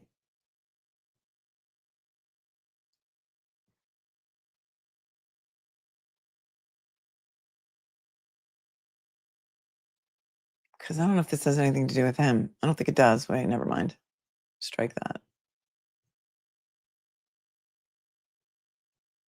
There's some photos attached here, but I can't go to them individually. And I mean, it could be the same guy with a smile. All right, ready? Look, keep the mugshot in mind. And now look at the guy with the red tie.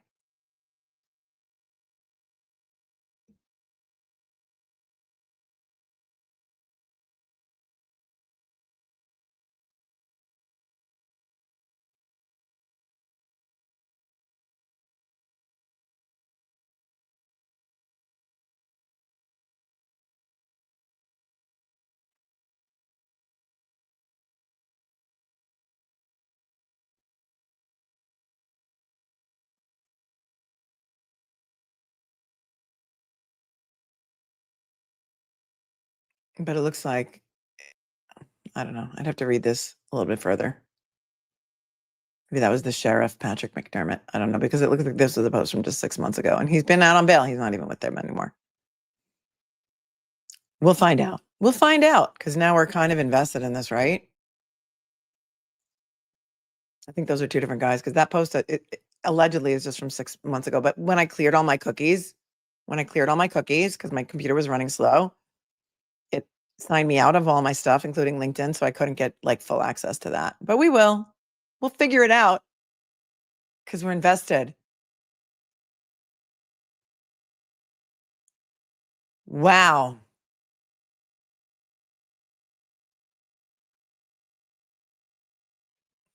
Thoughts, questions, comments, concerns.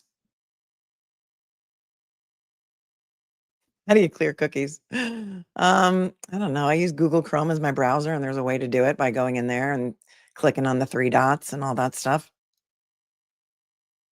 Wicked Rambunctious lives in South Weymouth. OMG. OMG.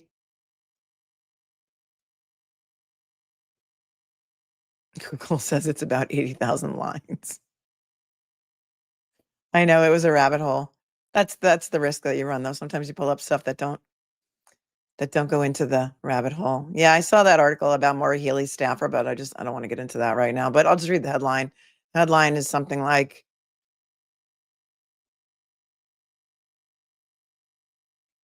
there was somebody busted like for cocaine dealing or something in like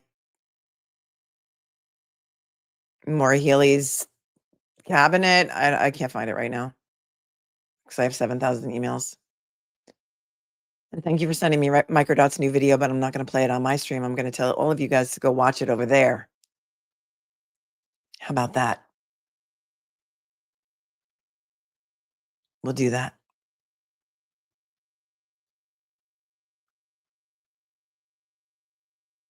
All right, I've been here for like almost 3 hours. I was going to read the order from. Well, here's something interesting. This is on the Lindsay Clancy case. Let's talk about this because this is Massachusetts too. I want to read the Colorado order regarding no cameras in the courtroom because of a YouTuber. But I may have to do that on a separate stream. This was filed yesterday in Lindsay Clancy's case. And it is a stipulation to continue Lindsay Clancy's case. It's defendants assented to motion to continue the final pretrial conference and jury trial of Lindsay Clancy. Now comes the defendant, Lindsay Clancy, in the above captioned matter and moves this honorable court for an order continuing this matter from January 5th of 2025 for final pretrial conference on February 9th, 2026 for trial until May 11th, 2026 or thereafter. So there's another trial that's going to get kicked down the road that we were going to try to cover live, but looks like that one's getting pushed too. In support hereof, the defendant states that there remains a number of significant pretrial matters and events to resolve, including government evaluation by government physicians of the defendant's consultation with toxicologist and psychopharmacologist, preparation and filing of substantive motions. Both trial counsel have had numerous matters before the courts of the Commonwealth for trial in the past 6 months, and are docketed with cases up to and including the February date presently scheduled for trial. As a result, it is requested that this court grant a relief as deemed appropriate or to whatever the court feels just. XOXO, Kevin Reddington.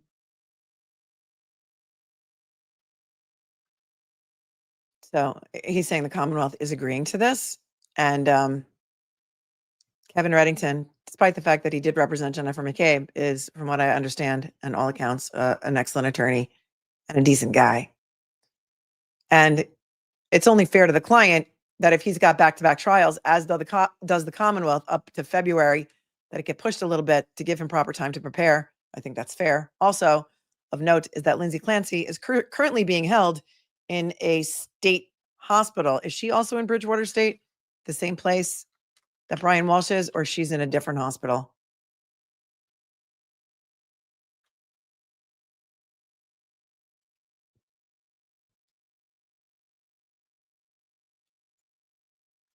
Where's Lindsay Clancy? She's at Tewksbury. Thank you, Mastad. She's in Tewksbury, which I heard is not so much better than the jail. I don't know. You guys can tell me. What do you know about Tewksbury?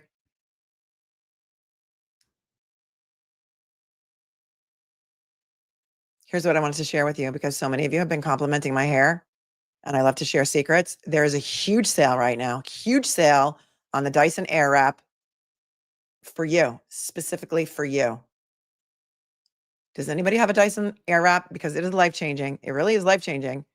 And yeah, it's expensive, but think about this. You wear your hair every day. Think about the cost of a blowout.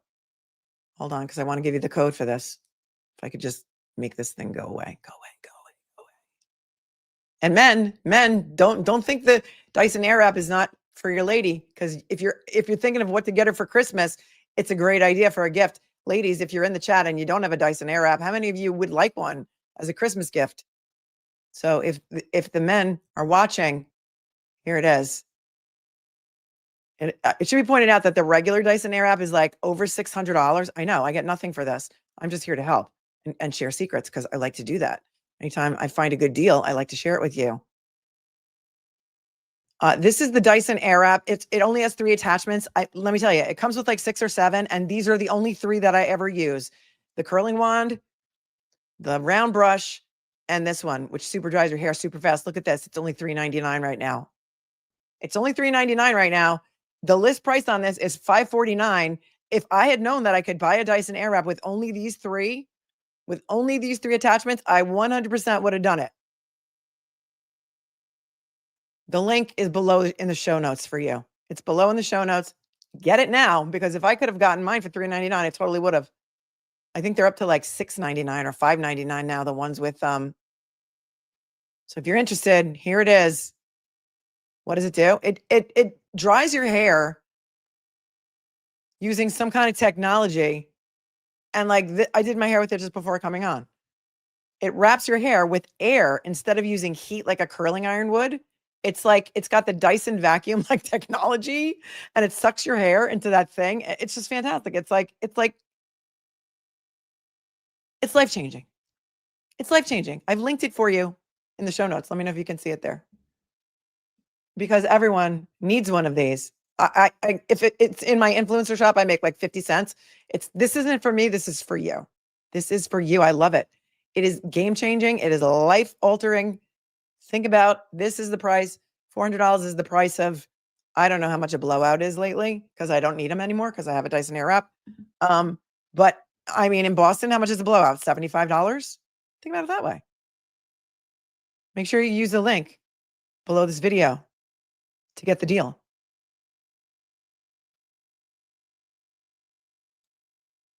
Yeah, it says right here. It's a limited time deal. I don't know how long it's going to be around, but it says $3.99 and the list price is $5.49. Or you can pay $133 a month for 3 months.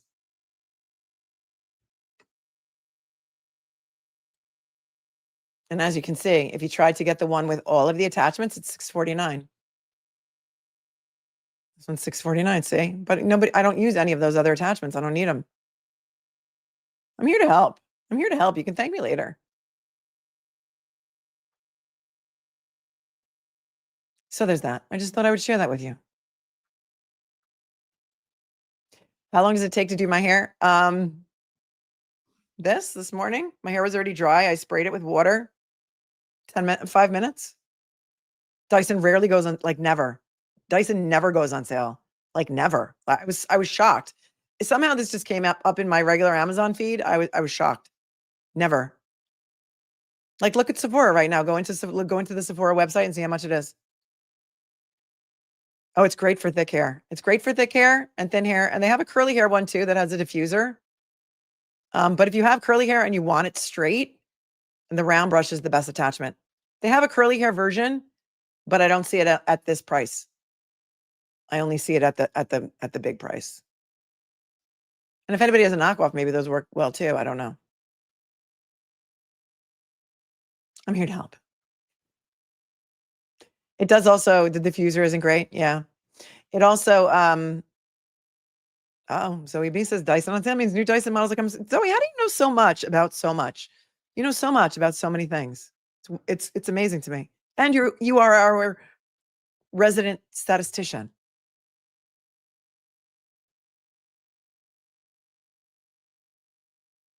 Dyson, it doesn't make chicken. It's Dyson. Dyson makes vacuums.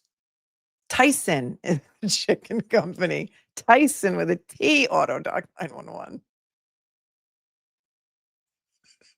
Big Old Dog says Sephora has a lien on my house. Oh,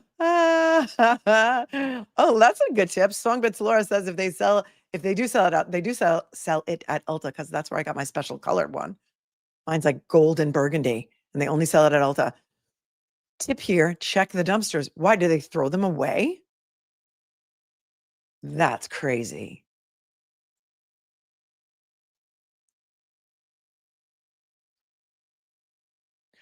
Just Laura, $399 is the deal if you're in the market for a Dyson.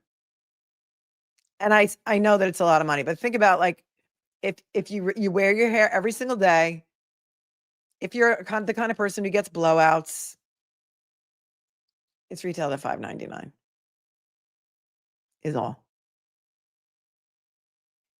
The Dyson chicken wrap. Never been to Ulta, said somebody. And Alive Choice says they definitely need his waterproof eyeliner. LOL. Those are hilarious, and you keep me laughing. It's just one of the amazing reasons that I love you.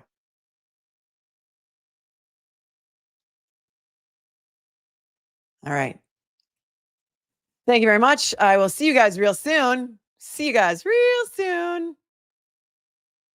Like I'm gonna plan this stream on the whole Morphew. The Morphew order. I need to do that. And we need to talk about it because we need to be more careful about what we say on YouTube in the comments, in the chat, and everything else. Because the thing is, they're not going to allow cameras into the courtroom on the Morphew trial anymore because a YouTuber like restreamed the court stream. So that's it. All right. Stay cool, stay kind, stay classy. I have to go do some things. And so I don't know if I'm going to be able to come back and do it right now today, but I will try. Okay. Make sure you have the notification set. Make sure you have, make sure you smash the like button. Make sure you do all the things that YouTube likes, because it helps the algorithm.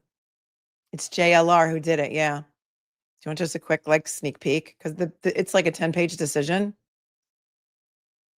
And what I really want to do, because you know how much I love Colorado. It's where I went to college. It's where I went to college and law school. I'm a buff. Went to law school at University of Denver.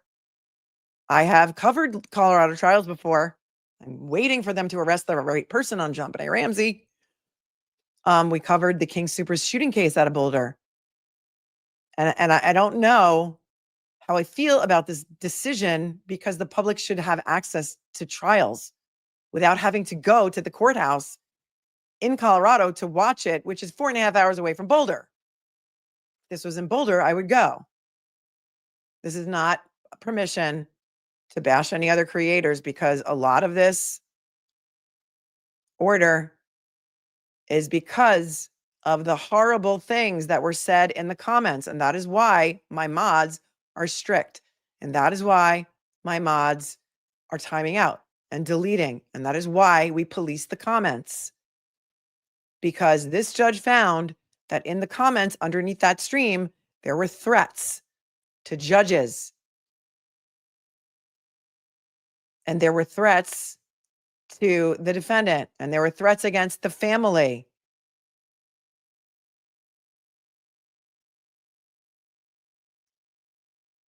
And that is why we must be careful what we say on YouTube when we are a commenter in the chat and in the comments, because we don't want our access taken away. Right? All right. Stay cool, stay kind, stay classy. Until next time, if you can. I know you guys can. You guys can, because, you know, you're above it all. But some people aren't. Christine says, I have one, but I can't figure out how to get it to curl my hair the other way. It only curls in one direction. Can you help? Yeah, there's a little twisty thing on the top. Twist it to the other direction, and then it will pull your hair this way instead of this way. You guys have been asking me to do like a tutorial, and I should. But yeah, so there's a little twisty thing on the top that directs the air wrap direction, clockwise or counterclockwise. And also you can try holding it upside down if you're doing like this side of your hair, and then holding it right side up for this side of your hair. Okay? All right, you guys. I'm going to see you real soon. I love you. Please do all the things and stuff. And thank you so much to the moderators who do a hell of a job over here. We know it and we love them. Peace.